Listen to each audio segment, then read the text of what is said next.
Hi hello ನಮಸ್ಕಾರ. ನಾನು ನಿಮ್ಮ ನೆಚ್ಚಿನ ಜಿವಿ ಟಿವಿಯ ರಾಘು. ಸ್ವರ್ಗ ನಮ್ಮ ದುರ್ಗ, ಕೋಟೆನಾಡಿನ ಸಮಗ್ರ ಸುದ್ದಿವಾಹಿನಿ ನಿಮ್ಮ ನೆಚ್ಚಿನ ಹಲೋ ಜಿವಿ ಟಿವಿ ನೇರ ಪ್ರಸಾರ ಕಾರ್ಯಕ್ರಮಕ್ಕೆ ತಮ್ಮನ್ನ ಪ್ರೀತಿಯಿಂದ ಸ್ವಾಗತವನ್ನು ಬಯಸ್ತಾ ಇದ್ದೇನೆ. ಹಾಗೆ ಈಗಾಗಲೇ ಸುಮಾರು 15 ದಿನಗಳಿಂದ ಈ ಕಾರ್ಯಕ್ರಮವನ್ನು ನಿಲ್ಲಿಸಿದ್ವಿ. ಅಂದರೆ ನಮ್ಮ ಈ ಒಂದು ಜಿವಿ ಟಿವಿ ವಾಹಿನಿ, ನಿಮ್ಮೆಲ್ಲರ ವಾಹಿನಿ 6ನೇ ವರ್ಷದ ವಾರ್ಷಿಕೋತ್ಸವದ ಅಂಗವಾಗಿ ಹೊಸದುರ್ಗದಲ್ಲಿ ನಡೆದಂಥ ಒಂದು ಜನ್ಮದ ಜೋಡಿ ಸೀಸನ್ 5 ಕಾರ್ಯಕ್ರಮದಲ್ಲಿ ಸ್ವಲ್ಪ ಬ್ಯುಸಿಯಾಗಿದ್ವಿ. ಹಾಗಾಗಿ ಎಲ್ಲರೂ ಕೂಡ ಆ ಕಾರ್ಯಕ್ರಮದಲ್ಲಿ ಭಾಗವಹಿಸಿ ಯಶಸ್ಸನ್ನು ಗಳಿಸಿದ್ದೀರಿ, ಯಶಸ್ಸನ್ನು ಕೊಟ್ಟಿದ್ದೀರಿ. ನಮಗೆ ಖಂಡಿತ ತಮಗೆಲ್ಲರಿಗೂ ಕೂಡ ಅಭೂತಪೂರ್ವವಾದಂಥ ನಮಸ್ಕಾರಗಳನ್ನು ಸಲ್ಲಿಸ್ತಾ ಇದ್ದೇನೆ.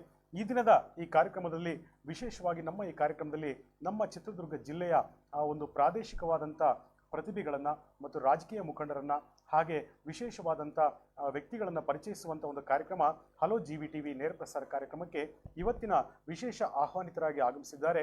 ಸತತವಾಗಿ 4 ದಶಕಗಳಿಂದಲೂ ಕೂಡ ನಮ್ಮ ಈ ಒಂದು ಕಲಾ ಸೇವೆಯಲ್ಲಿ ಒಡನಾಟದಲ್ಲಿರ್ತಕ್ಕಂಥ ಹಿರಿಯೂರು ಮೂಲದ ಡಾಕ್ಟರ್ ಎಚ್ ಸಿ ದಿವುಶಂಕರ್ ಅವರು ಜೂನಿಯರ್ ಶಂಕರ್ ನಾಗರವರಾಗಿ ಗುರುತಿಸಿಕೊಂಡಿದ್ದಾರೆ. ಅವರನ್ನ ವಿಶೇಷವಾಗಿ ಈ ಕಾರ್ಯಕ್ರಮಕ್ಕೆ ಪ್ರೀತಿಯಿಂದ ಸ್ವಾಗತವನ್ನು ಬಯಸ್ತಾ ಇದ್ದೇನೆ. ನಮಸ್ಕಾರ ಸರ್.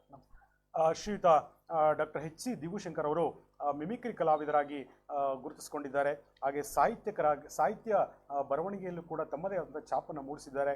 ಹಾಗೆ ಪ್ರಕಾಶಕರಾಗಿದ್ದಾರೆ ಮತ್ತು ವಿವಿಧ ಪತ್ರಿಕೆಗಳು ಅಂದರೆ ಅವರದೇ ಆದಂಥ ಒಂದು ಪತ್ರಿಕೆಯನ್ನ ನಡೆಸುತ್ತಾ ನಿಗೂಢ ರಹಸ್ಯ ಎಂಬ ಅದು ನೋಡಿ ವಿಶೇಷವಾಗಿ ಇವರೇನು ಹೆಸರನ್ನ ಪಡ್ಕೊಂಡಿದ್ದಾರೆ, ಡಾಕ್ಟರ್ ದಿವುಶಂಕರ್ ಜೂನಿಯರ್ ಶಂಕರ್ನಾಗ್ ಅಂತ ಏನು ಪಡ್ಕೊಂಡಿದ್ದಾರೆ, ಅವರದೇ ಹೆಸರಿನ ಒಂದು ಪತ್ರಿಕೆ ನಿಗೂಢ ರಹಸ್ಯ ಅಂತ ಹೇಳಿ ಒಂದು ಇತಿಹಾಸನೇ ಬರೆದಿದೆ. ಆ ಪತ್ರಿಕೆ ನಿಗೂಢ ರಹಸ್ಯ ಪತ್ರಿಕೆಯ ಒಂದು ಸಂಪಾದಕರಾಗಿಯೂ ಕೂಡ ಕಾರ್ಯನಿರ್ವಹಿಸ್ತಾ ಹಲವಾರು ಕ್ಷೇತ್ರಗಳಲ್ಲಿ ತಮ್ಮದೇ ಆದಂಥ ಭಾವಾಭಿನಯವನ್ನು ವ್ಯಕ್ತಪಡಿಸ್ತಾ ನಮ್ಮ ಮುಂದೆ ಇವತ್ತು ನೇರ ಪ್ರಸಾರದಲ್ಲಿ ಭಾಗವಹಿಸಿದ್ದಾರೆ.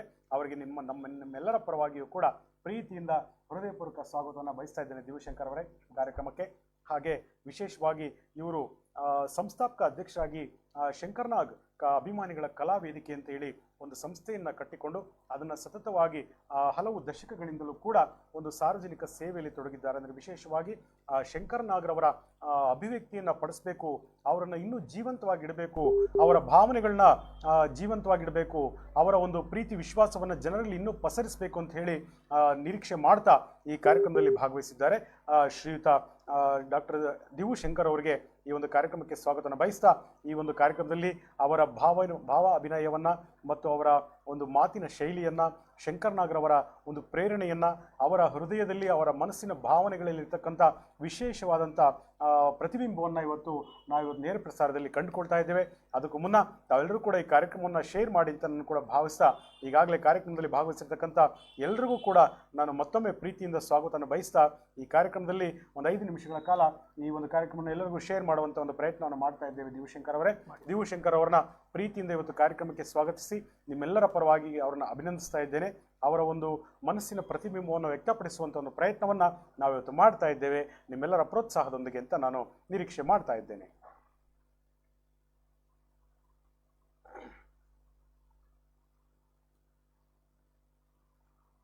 ದಿವುಶಂಕರ್ ಅವರೇ, ಈ ಕಾರ್ಯಕ್ರಮವನ್ನು ಎಲ್ಲರಿಗೂ ಶೇರ್ ಮಾಡ್ತಾ ಇದ್ದೇನೆ ಇದೀಗ. ತುಂಬ ಒಳ್ಳೆಯದು ಸರ್.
ಓಕೆ ವೀಕ್ಷಕರು, ಇದೀಗ ಕಾರ್ಯಕ್ರಮವನ್ನು ಎಲ್ಲರಿಗೂ ಶೇರ್ ಮಾಡ್ತಾ ಇದ್ದೇನೆ ತಮ್ಮೆಲ್ಲರ ಪ್ರೋತ್ಸಾಹದೊಂದಿಗೆ.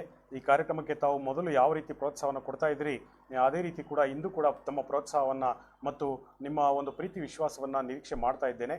ಈ ಒಂದು ಕಾರ್ಯಕ್ರಮ ತಮಗೆಲ್ಲರಿಗೂ ಗೊತ್ತಿರೋ ಹಾಗೆ ಸಾಕಷ್ಟು ಜನ ಈ ಒಂದು ವೇದಿಕೆಯಲ್ಲಿ ಬಂದು ಹೋಗಿದ್ದಾರೆ.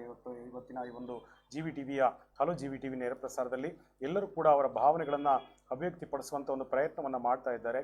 ಅದೇ ರೀತಿ ಇವತ್ತು ಕೂಡ ವಿಶೇಷವಾಗಿ ಎಲ್ಲರಿಗೂ ಕೂಡ ಈ ಕಾರ್ಯಕ್ರಮವನ್ನು ಶೇರ್ ಮಾಡ್ತಾ ಇದ್ದೇನೆ. ಹಾಗೆ ನಮ್ಮ ಎಲ್ಲ ಸ್ನೇಹಿತರು ಕೂಡ ಭಾಗವಹಿಸ್ತಾ ಇದ್ದಾರೆ ಈಗಾಗಲೇ. ಅವರೆಲ್ಲರಿಗೂ ಕೂಡ ನಾನು ಅಭಿನಂದನೆಗಳನ್ನು ತಿಳಿಸ್ತಾ ಇದ್ದೇನೆ.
ಮೊದಲನೇದಾಗಿ ಒಬ್ರು ಕಾಲರ್ ಇದ್ದಾರೆ, ಮಾತನಾಡ್ತಾ ಇದ್ದೇನೆ. ಹಲೋ ಅಣ್ಣ ನಮಸ್ತೆ. ನಮಸ್ಕಾರ. ನೇರ ಪ್ರಸಾರದಲ್ಲಿ ದಿವು ಶಂಕರ್ ಅವರಿದ್ದಾರೆ, ಜೂನಿಯರ್ ಶಂಕರ್ ನಾಗರ್ ಅವರು. ನೋಡ್ತಾ ಇದ್ದೀರಾ ಕಾರ್ಯಕ್ರಮ? ಓಕೆ ಸರ್, ಬಿಜಿ ಇದ್ದೀರಾ ಅನ್ಸುತ್ತೆ. ಓಕೆ, ಬಾಯ್. ಓಕೆ.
ಸ್ನೇಹಿತರು ನೋ ಆಡಿಯೋ ಅಂತ ಹಾಕಿದ್ದಾರೆ. ಒಂದ್ಸರಿ ಚೆಕ್ ಮಾಡಿ. ನಮ್ಮ ಇವರು ಬರ್ತಾ ಇದೆಯಾ ಲೈವ್ ನೋಡಿ, ಚೆಕ್ ಮಾಡಿ. ಓಕೆ, ಒಂದು ನಿಮಿಷ. ಹಲೋ, ನಮಸ್ತೆ ಸರ್. ನಮಸ್ಕಾರ. ಹೇಳಿ ಸರ್. ಹಲೋ ಸರ್, ಕೇಳ್ತಾ ಇದೆಯಾ? ಕೇಳ್ತಾ ಇದೆಯಾ ನಿಮಗೆ? ಹಾಂ ಸರ್, ಕೇಳ್ತಾ ಇದೆ. ಈಗ ಮಾತಾಡ್ತಾ ಇರೋದು ಗೊತ್ತಾಗ್ತಾ ಇದೆಯಾ? ಹಾಂ ಸರ್. ಆಡಿಯೋ ಕೇಳಿಸ್ತಾ ಇದೆ ನಮ್ಮದು? ಕೇಳ್ತಾ ಇದೆ ಸರ್. ಹೇಳಿ. ಕಾರ್ಯಕ್ರಮದಲ್ಲಿ ದಿವು ಶಂಕರ್ ಅವರಿದ್ದಾರೆ. ಮೊದಲನೇದಾಗಿ ನಿಮಗೆ ಅಭಿನಂದನೆಗಳು. ಅವರಿಗೆ ಕರೆಸಿ ಒಂದು ಅವಕಾಶ ಕೊಟ್ಟಿದ್ದಕ್ಕೆ ಧನ್ಯವಾದಗಳು ಹೇಳಕ್ಕೆ ಇಷ್ಟಪಡ್ತೀನಿ. ಓಕೆ. ನಮ್ಮ ದಿವು ಶಂಕರ್ ಅವರು ಅವರ ನಮ್ಮ ವಿಶ್ವಾಸ ಸುಮಾರು ಒಂದು 30 ವರ್ಷದಿಂದ. ಓಕೆ. ಬಹಳ ಒಳ್ಳೆ ಕಲಾವಿದರು, ಒಳ್ಳೆ ಗಾಯಕರು, ಸಂಘಟನಾಕಾರರು. ಒಳ್ಳೊಳ್ಳೆ ಕಾರ್ಯಕ್ರಮಗಳು ಅವರು ಆಚರಣೆ ಮಾಡ್ತಾ ಇದ್ದಾರೆ. Okay sir. ಹಲವಾರು ಬಾರಿ ನಮಗೂ ಅವಕಾಶ ಮಾಡಿಕೊಟ್ಟಿದ್ದಾರೆ. ಅದಕ್ಕೆ ನಾನು ಅವರಿನ ಆಭಾರಿಯಾಗಿರ್ತೀನಿ. ಖಂಡಿತ. ಅವರಿನ್ನೂ ದೊಡ್ಡ ಮಟ್ಟದಲ್ಲಿ ಬೆಳಿಲೇಬೇಕು ಅಂತೇಳಿ ನಾನು ಆಶಿಸ್ತೀನಿ. ಮಾತಾಡ್ತಾ ಇದ್ದಾರೆ ನಮ್ಮ ದಿವುಶಂಕರ್ ಅವರೇ ಮಾತಾಡ್ತಾ ಇದ್ದಾರೆ. ಮಾತಾಡಿ. ನಮಸ್ಕಾರ ಸರ್. ನಮಸ್ತೆ ಸರ್, ಚೆನ್ನಾಗಿದ್ದೀರಾ? ಇಸ್ಮಾಯಿಲ್ ಸುಹಾನ ಅಂತೇಳಿ ಹೊಸದುರ್ಗದಿಂದ. ಸರ್ ಗೊತ್ತಾ ಸರ್, ನಮ್ಮ ಆತ್ಮನ್ನ ನಾವೆಲ್ಲಿ ಮರೆಯಕ್ಕಾಗತ್ತೆ. ಬಹಳ ಖುಷಿ ಆಯ್ತು ನಿಮಗೆ ಆ ಜಾಗದಲ್ಲಿ ನೋಡಿ. ಹಾ. ಇನ್ನೊಂದು ಏನಪ್ಪಾ ಅಂದ್ರೆ, ನೀವು ಇಷ್ಟು ದಿನ ಕಷ್ಟಪಟ್ಟಿದ್ದಕ್ಕೂ ಒಂದು ಒಳ್ಳೆ ವೇದಿಕೆ ಸಿಕ್ತು. ಹೌದು ಸರ್. ನಮ್ಮ GVTV ರಾಘು ಅವರು ಹೌದು ಸರ್. ಇಂಥ ಎಲೆಮೆರೆಕಾಯಿಗೆ ಯಾರು ನಮ್ಮ ಗುರುತಿಸ್ಕೊಂಡಿಲ್ವೋ ಹೌದು. ಅವ್ರಿಗೆಲ್ಲ ಕರೆದು ಒಂದು ವೇದಿಕೆ ಸೃಷ್ಟಿ ಮಾಡಿಕೊಟ್ಟಿದ್ರಲ್ಲ, ಹೌದು ಸರ್. ನಿಮ್ ಪರವಾಗಿ ಎಲ್ಲರ ಪರವಾಗಿ ಅವರಿಗೆ ನಾನು ಧನ್ಯವಾದ ಹೇಳಕ್ಕೆ ಇಷ್ಟಪಡ್ತೀನಿ. ಥ್ಯಾಂಕ್ ಯು, ಧನ್ಯವಾದಗಳು. ಅಭಿನವ ಜೂನಿಯರ್ ಶಂಕರ್ ನಾಗ್ ಅಂದ್ರು ತಪ್ಪಿಲ್ಲ. ಖಂಡಿತ ಖಂಡಿತ. ಅಂತ ಒಳ್ಳೆ ಕಲಾವಿದರು. ಸರ್ವಿಸ್ ಇದೆ, 30 ವರ್ಷಗಳ ಸೇವೆ ಇದೆ. ಹೌದೌದು, 30 ವರ್ಷದಿಂದ ಸರ್ವಿಸ್ ಇದೆ. ನಮ್ಮವರ ವಿಶ್ವಾಸನೆ ಕಳೆದ 20 ವರ್ಷದಿಂದ. ಓಕೆ. ಇತ್ತೀಚಿನ ದಿನಗಳಲ್ಲಿ ನಾವು ಸ್ವಲ್ಪ ದೂರ ಆಗಿದೀವಿ ಅಷ್ಟೇ. ದೂರ ಏನಿಲ್ಲ ಸರ್, ಮನಸ್ಸಲ್ಲಿ ಇದ್ದೀರಾ. ಅಂದ್ರೆ ಸಂಪರ್ಕದಲ್ಲಿ ಇಲ್ಲ ಅಷ್ಟೇ, ಸಂಪರ್ಕದಲ್ಲಿಲ್ಲ. ಅವ್ರ ಕಾರ್ಯಕ್ರಮಕ್ಕೆ ನಾವು ಹೋಗ್ತಿಲ್ಲ. ಸಮಯ ಅವರ ಸಿಗ್ತಾ ಪ್ರತಿ ಒಂದು ಕಾರ್ಯಕ್ರಮಕ್ಕೆ ನಾನು ಅಟೆಂಡ್ ಆಗ್ತಿದ್ದೆ. ಒಳ್ಳೊಳ್ಳೆ ಕಾರ್ಯಕ್ರಮ ಮಾಡ್ತಿದ್ದಾರೆ, ಬಹಳ ಕಷ್ಟಪಟ್ಟಿದ್ದಾರೆ. ದೇವರಿಗೆ ಒಳ್ಳೇದು ಮಾಡ್ಲಿ, ಮುಂದಿನ ದಿನಗಳಲ್ಲಿ ಇನ್ನೂ ದೊಡ್ಡ ಮಟ್ಟದಲ್ಲಿ ಬೆಳಿಲಿ ಅಂತ ನಾವು ಹಾರೈಕೆ ಮಾಡ್ತೀವಿ ಸರ್. ಧನ್ಯವಾದಗಳು ಇಸ್ಮಾಯಿಲ್ ಅವರೇ. Okay sir. Okay okay. ಕಾರ್ಯಕ್ರಮದಲ್ಲಿ ಇದೀಗ ನಮ್ಮ ದಿವುಶಂಕರ್ ಅವರ ಆತ್ಮೀಯ ಸ್ನೇಹಿತರು ಕಾರ್ಯಕ್ರಮದಲ್ಲಿ ಭಾಗವಹಿಸಿ ಸಾಕಷ್ಟು ಭಾವನೆಗಳನ್ನ ವ್ಯಕ್ತಪಡಿಸಿದ್ದಾರೆ. ಏನನ್ಸ್ತಾ ಇದೆ ಕಾರ್ಯಕ್ರಮದಲ್ಲಿ ನಿಮ್ಗೆ? ಸರ್ ಏನಾಗುತ್ತೆ ಅಂದ್ರೆ, ಇವತ್ತು ನೋಡ್ರಿ, ಬಹಳ ವರ್ಷದಿಂದ ಆತ್ಮೀಯರಾಗಿದ್ದರು. ಯಾವ್ಯಾವುದೋ ಜಂಜಾಟದಲ್ಲಿ ಸ್ವಲ್ಪ ದೂರದಲ್ಲಿ ಇರ್ತೀವಿ. ಬಟ್ ಇಂಥ ಒಂದು ಕಾರ್ಯಕ್ರಮದಲ್ಲಿ ಎಲ್ಲೋ ಇದ್ರೂ ಸಹ ಅವ್ರ ಬಾಂಧವ್ಯಗಳು ಒಂದಾಗುತ್ತಲ್ಲ, ಸಂಪರ್ಕ ಮಾಡ್ತಾ ಇರೋದು ನಿಜವಾಗ್ಲೂ ಸರ್ ಎಷ್ಟು ಖುಷಿ ಆಗುತ್ತೆ ಅಂದ್ರೆ, ಏನೋ ಒಂದು ಅಮೂಲ್ಯವಾದಂತ ಒಂದು ವಸ್ತುಗಳು ಕಳ್ಕೊಂಡಾಗ ಮತ್ತೆ ಅದು ಮರಳಿ ಬಂದು ಸಿಗುತ್ತಲ್ಲ, ಎಷ್ಟು ಖುಷಿ ಆಗುತ್ತೋ ಅಷ್ಟೇ ಖುಷಿ ಆಗುತ್ತೆ ಸರ್. ಅದು ಯಾರಿಂದ ಆಗ್ತಾ ಇದೆ ಅಂದ್ರೆ, ದೇವರಾಣಾಗ ಹೇಳ್ತೀನಿ, ಅದು ನಿಮ್ಮ ಒಂದು GVTV ಕಡೆಯಿಂದ ಆಗ್ತಾ ಇದೆ. ಬಹಳ ಖುಷಿ ಆಗ್ತಾ ಇದೆ ಸರ್. ಓಕೆ ವೀಕ್ಷಕರೇ, ಇದೀಗ ನಮ್ಮ ದಿವುಶಂಕರ್ ಅವರು ವಿಶೇಷವಾಗಿ ಒಂದು ಡಾಕ್ಟರೇಟ್ ಪದವಿಯನ್ನು ಪಡೆದಿದ್ದಾರೆ. ಅವರ ಒಂದು ಜೀವಮಾನದ ಸಾಧನೆ ಅಂದರೆ ತಮ್ಮ ಸರ್ವಿಸ್ ಏನಿದೆ, ಅವರ ಒಂದು ಸೇವಾ ಭಾವವನ್ನು ಗುರುತಿಸಿ ವಿಶೇಷವಾದಂಥ ಒಂದು ಡಾಕ್ಟರೇಟ್ ಪದವಿಯನ್ನು ಕೂಡ ಪಡ್ಕೊಂಡಿದ್ದಾರೆ. ಅದ್ರ ಬಗ್ಗೆ ಎಲ್ಲ ಮುಂದುವರೆದು ಮಾತನಾಡೋಣ.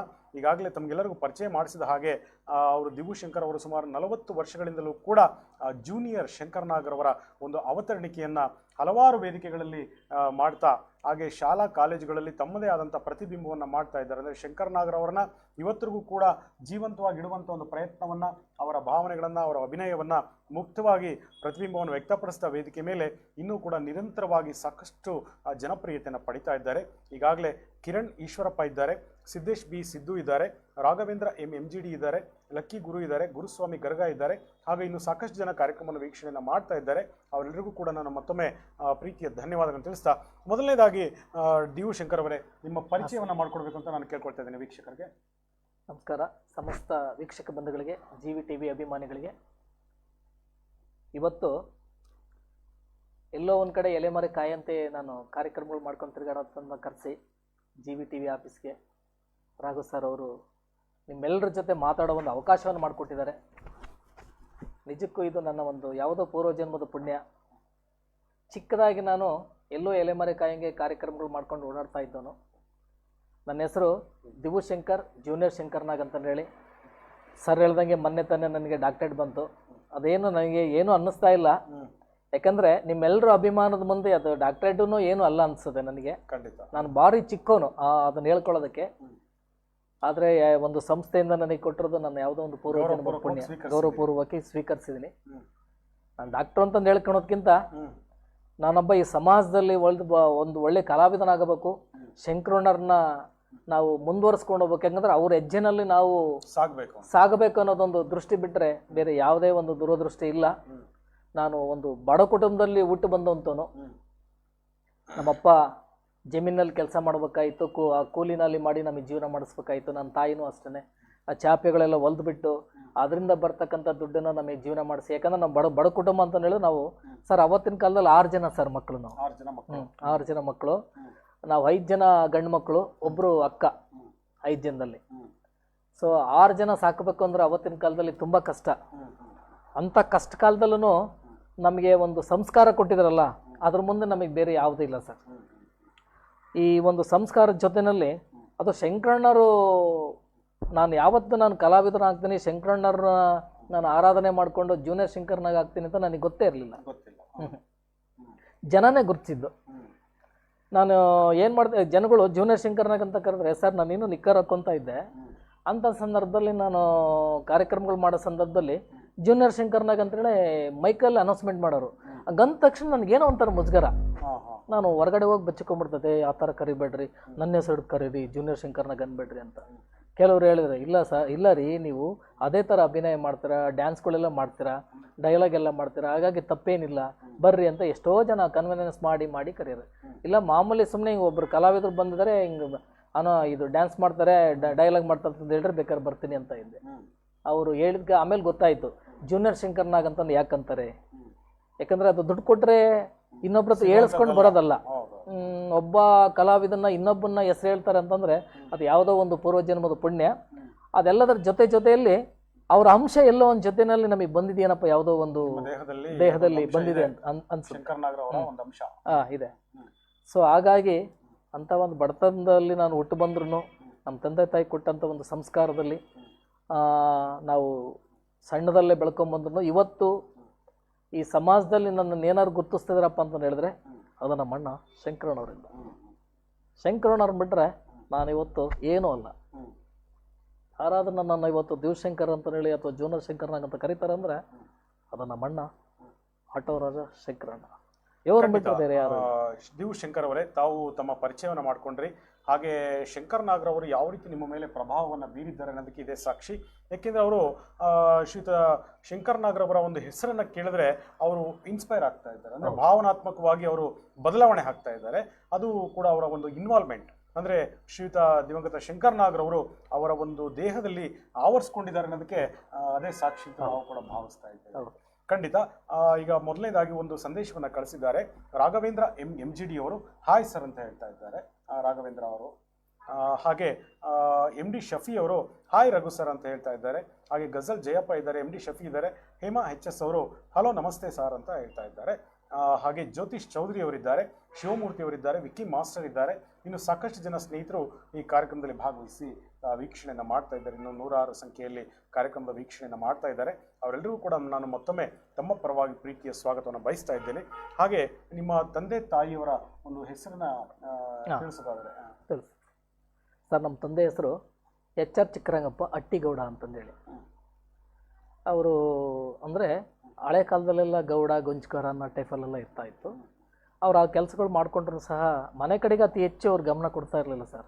ಯಾರಾದರೂ ಎಲ್ಲಿಗಾರು ಏನಕ್ಕಾರು ಕರೆದುಬಿಟ್ರೆ ಅವರು ಸಮಸ್ಯೆಗಳ ಬಗೆಯವರೆಗೂ ಅಲ್ಲೇ ಇರೋರು. ಊರಿಂದ ಒಂದು ಕೆಲಸ ಕಾರ್ಯಗಳಾಗಿರ್ಬೋದು, ಯಾವುದೇ ಒಂದು ಕೆಲಸ ಕಾರ್ಯಗಳಾಗಿದ್ರು ಹೆಚ್ಚಿಗೆ ಅತ್ಲಾಗೆ ಗಮನ ಕೊಡ್ತಾ ಇದ್ರು, ತುಂಬ ಜವಾಬ್ದಾರಿ ತಗೊಳ್ತಾ ಇದ್ರು. ಹಾಗಾಗ್ಬಿಟ್ಟು ಏನಾಗಿದೆ ಸರ್ ಅಂದ್ರೆ ನಮ್ಮದು ಜಮೀನಿತ್ತು, ಚಿಕ್ಕ ಸ್ವಲ್ಪ ನೀರಾವರಿ ಜಮೀನಿತ್ತು. ಆ ಜಮೀನಲ್ಲಿ ಅತಿ ಹೆಚ್ಚು ನಮ್ಮ ತಾಯಿನೇ ಕೆಲಸ ಮಾಡ್ಬೇಕಾಗಿತ್ತು. ನಮ್ಮಪ್ಪ ಇದನ್ನೆಲ್ಲ ಕೆಲಸಗಳು ಮುಗಿಸ್ಕೊಂಡು ಕೊನೆಗೆ ಬರ್ತಾ ಇದ್ರು.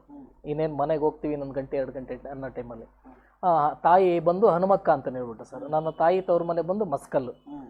ರಾಮಯ್ಯ ಅವರು ಇದ್ದಾರಲ್ಲ, MLA ರಾಮಯ್ಯ ಅವರು, ಅವರ ರಿಲೇಟಿವ್ ನಮ್ಮ ತಾಯಿ, ಅಣ್ಣನ ಮಗ ಅವರು. ಸೊ ಹಾಗಾಗಿ ಹಳ್ಳಿಯಿಂದ ಬಂದಂಥ ನನ್ನ ತಾಯಿ, ನನ್ನ ತಂದೆ ಬಂದು ಸಿಟಿ, ಅಲ್ಲೇ ಹಿರಿಯೂರು ಟೌನಲ್ಲೇ ನಮ್ಮ ತಂದೆಯವ್ರದ್ದು. ನಮ್ಮ ತಾಯಿ ಬಂದು ಹಳ್ಳಿಯಿಂದ ಬಂದಂಥವ್ರು. ಆದರೂ ಸಹ ನಮ್ಮ ತಂದೆಯವರು ಜವಾಬ್ದಾರಿಯಿಂದ ಕೆಲಸ ಕಾರ್ಯಗಳಿಗೆ ಆ ಕಡೆ ಈ ಕಡೆ ಬೇರೆ ಸಮಸ್ಯೆಗಳಿಗೋಸ್ಕರ ಓಡಾಡ್ತಾ ಇದ್ದರೆ ನನ್ನ ತಾಯಿಯವರು ಬಂದು ನಮ್ಮನ್ನು ಸಾಕೋದ್ರಲ್ಲೇ ಬಂದ್ಬಿಟ್ರು. ಅವ್ರು ಇವತ್ತಿನವರೆಗೂ ಯಾವ್ದಾದ್ರು ಒಂದು ಟೂರ್ ಹೋಗ್ಯಾರ ಅನ್ನೋದು ಅವ್ರು ನೆನಪಿಲ್ಲ ಸರ್ ನನ್ನ ತಾಯಿಗೆ. ಅದರಲ್ಲೇ ಅವರು ಜೀವನ ಕಳೆದ್ಬಿಟ್ರು. ಈಗ ನಾವು ನಿಜವಾಗ್ಲೂ ದೇವರಮ್ಮನ ಶಕ್ತಿ ಕೊಟ್ಟಿದ್ದಾನೆ, ನಾವು ಎಲ್ಲಿಗೆ ಬೇಕಾದ್ರೂ ಹೋಗೋದಕ್ಕೆ ಶಕ್ತಿ ಇದೆ. ಬಟ್ ಅವತ್ತಿನ ಕಾಲದಲ್ಲಿ ನನ್ನ ತಾಯಿಯವರಿಗೆ ಯಾವೊಂದು ಪುಣ್ಯಕ್ಷೇತ್ರಗಳಿಗೆ ಹೋಗಿ ದರ್ಶನ ಮಾಡ್ಕೊಂಬರೋ ಒಂದು ಇದಿರಲಿಲ್ಲ. ಯಾಕಂದ್ರೆ ನಮ್ಮ ಇದರಲ್ಲೇ ನಮ್ಮ ತಾಯಿ ಇದಾದರು. ಅದೆಲ್ಲದ್ರ ಜೊತೆಯಲ್ಲಿ ಅಷ್ಟರೊಳಗಡೆ ನಾವು ಸ್ವಲ್ಪ ಒಂದು ಚೂರು ಬೆಳೆದು ದೊಡ್ಡವರಾದ್ವಿ. ಅದ್ರ ಜೊತೆಯಲ್ಲಿ ಅಷ್ಟರೊಳಗಡೆ ಮಾರಿ ಕಡಿಮೆ ನೀರು ಬತ್ತಿ ಹೋಗ್ಬಿಡ್ತು ಸರ್. ಒಂದ್ಸರಿ ಹೊಲದಲ್ಲಿ ಇದನ್ನು ಹಾಕಿದ್ವಿ. ನಾನು ಬಾಲ್ಯದಲ್ಲಿ ಏನು ಮಾಡ್ತಿದ್ದೆ ಸರ್ ಅಂದರೆ ಅತಿ ಹೆಚ್ಚು ಸ್ಕೂಲ್ಗೆ ಹೋಗ್ತಿರ್ಲಿಲ್ಲ ಸರ್. ನನಗೇನಾಗೋದು ಅಂದರೆ ಜಾಸ್ತಿ ಜಮೀನಿನ ಕಡೆಗೆ ಗಮನ ಇರ್ತಾ. ನಾನು ಹೋಗಿ ಪುಟ್ಟಿ ತೊಗೊಂಡೋಗ್ಬಿಟ್ಟು, ಯಾಕಂದ್ರೆ ಗೊಬ್ಬರ ತರಕ್ಕೆ ಆಗ್ತಾ ಇರಲಿಲ್ಲ, ಅವತ್ತೇ ಜಾಸ್ತಿ ಗೊಬ್ಬರ ಇರಲಿಲ್ಲ. ನಾವು ಇದನ್ನು ಬೇಲಿನಲ್ಲಿ ಸೊಪ್ಪು ಬರ್ತಾಯಿತ್ತು, ಆ ಸೊಪ್ಪುಗಳೆಲ್ಲ ಕೊಯ್ದುಬಿಟ್ಟು ಬಣವೆ ಮಾಡಿ ಅದನ್ನು ತೊಗೊಂಡೋಗಿ ಹೊಲದಲ್ಲಿ ಹಾಕಿ ಎಲ್ಲ ನಾಟಿ ತುಳಿತಾ ಇದ್ದು ಇದು ಮಾಡ್ತಾಯಿದ್ದು. ಅದೆಲ್ಲದ್ರ ಜೊತೆಗಿದೆ ನನ್ನ ತಾಯಿಯವರು ಹೆಚ್ಚಿಗೆ ಕೆಲಸ ಮಾಡ್ತಾ ಇದ್ದು ಅಂದ್ರೆ ನನ್ನ ತಾಯಿನೇ. ಇದನ್ನೆಲ್ಲ ತೊಗೊಂಡು ಅವರೇ ಕೊಚ್ಚರು ಸರ್. ಯಾಕಂದರೆ ಆವತ್ತಿನ ಕಾಲದಲ್ಲಿ ಬೇಸಾಯ ಮಾಡ್ಸಕ್ಕೇನೆ ದುಡ್ಡುಗಳು ಇರ್ತಾ ಇರಲಿಲ್ಲ, ಕಡಿಮೆ ಇರ್ತಾ ಇತ್ತು. ಕೃಷಿ ಮಾಡ್ಬೇಕು. ಅವರೇ ತುಳಿತಾ ಇದ್ರು. ನಮ್ಮನ್ನೆಲ್ಲ ಜೊತೆಗೆ ಇಟ್ಕೊಂಡು ಕೋಲ್ಗಳೆಲ್ಲ ಹಿಂಗೆ ಇಟ್ಕೊಂಡು ಗದ್ದೆ ಇದು ಮಾಡ್ಬೇಕಾರೆ ಎಲ್ಲ ತುಳ್ಕೊಂಡು ಇದು ಮಾಡ್ಕೊಂಡು ಬರ್ತಾ ಇದ್ವಿ. ಅದು ಗೊಬ್ಬರ ಬೇಕಾಯ್ತಲ್ಲ, ಅದಕ್ಕೆ ನಾನೇನು ಮಾಡ್ತಿದ್ದೆ ಅಂದರೆ ಸ್ಕೂಲ್ಗೆ ಹೋಗ್ತೀನಿ ಅಂತ ಮನೆಯಲ್ಲಿ ಹೇಳೋದಷ್ಟೇ. ಸ್ಕೂಲಿಗೆ ಸಹ ಒಂದು ಗಂಟೆವರೆಗೆ ಅಲ್ಲಿ ಹೋಗೋದು, ಮಧ್ಯಾಹ್ನ ಮೇಲ್ಪಟ್ಟು ಸೀದಾ ಹೊಲಕ್ಕೆ ಹೋಗ್ಬಿಡ್ತಾ ಇದ್ದೆ. ಪುಟ್ಟಿ ಅಲ್ಲಿ ಹೊಲದಲ್ಲಿ ಇರ್ತಾ ಇದ್ವಿ. ಆ ಪುಟ್ಟಿ ತೊಗೊಂಡೋಗಿ ಸಗಣಿ ಎಲ್ಲ ಆರಿಸ್ಬಿಟ್ಟು ಅಲ್ಲಿ ಹೊಲದಲ್ಲಿ ಹಾಕ್ತಾ ಇದ್ವಿ. ಆಮೇಲೆ ನಮ್ಮಪ್ಪರು ಯಾವತ್ತು 2 ದಿವಸಕ್ಕೆ 3 ದಿವಸಕ್ಕೆ ಹೊಲಕ್ಕೆ ಬಂದಾಗ ಯಾರು ತಂದಾಕಿದ್ದು ಅಂತ ಕೇಳೋರು. ನಾನು ತಂದಾಕಿದ್ದು ಅಂದಾಗ, ಅಲ್ಲಪ್ಪ ನೀನು ಸ್ಕೂಲಿಗೆ ಹೋಗ್ದಂಗೆ ಸಗಣಿ ತಂದಾಕ್ತಿಯಲ್ಲೋ, ಎಷ್ಟು ದಡ್ಡ ಇದ್ದೀನಿ ನೀನು, ಏನೋ ಆಗುತ್ತೆ, ನಾವೇನೋ ಮಾಡ್ಕೊಂತೀವಿ, ನೀನು ಸ್ಕೂಲ್ಗೆ ಹೋಗಪ್ಪ ಅಂತಂದು ಹೇಳೋರು. ಹಿಂಗೆ ಮಾಡ್ಕೊಂಡು ಬರ್ತಾ ಇದ್ದೀವಿ ಸರ್. ಅದು ಏನು ಗ್ರಾಚಾರ, ಇಡೀ ನಮ್ಮ ಜಿಲ್ಲೆಗೆ ಒಂದು ಬರಗಾಲ ಬಂತು.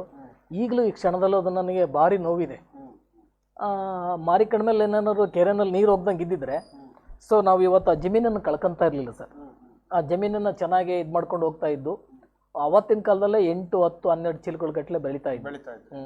ಯಾರೇ ಅಲ್ಲಿ ಊರಲ್ಲಿ ಅಕ್ಕಪಕ್ಕದಲ್ಲಿ ಮದುವೆಗಳಿಗೆ, ಅವಾಗೆಲ್ಲ ಮದುವೆಗಳಿಗೆ ಭತ್ತಗಳು ತೊಗೊಂಡೋಗ್ರು ಸರ್.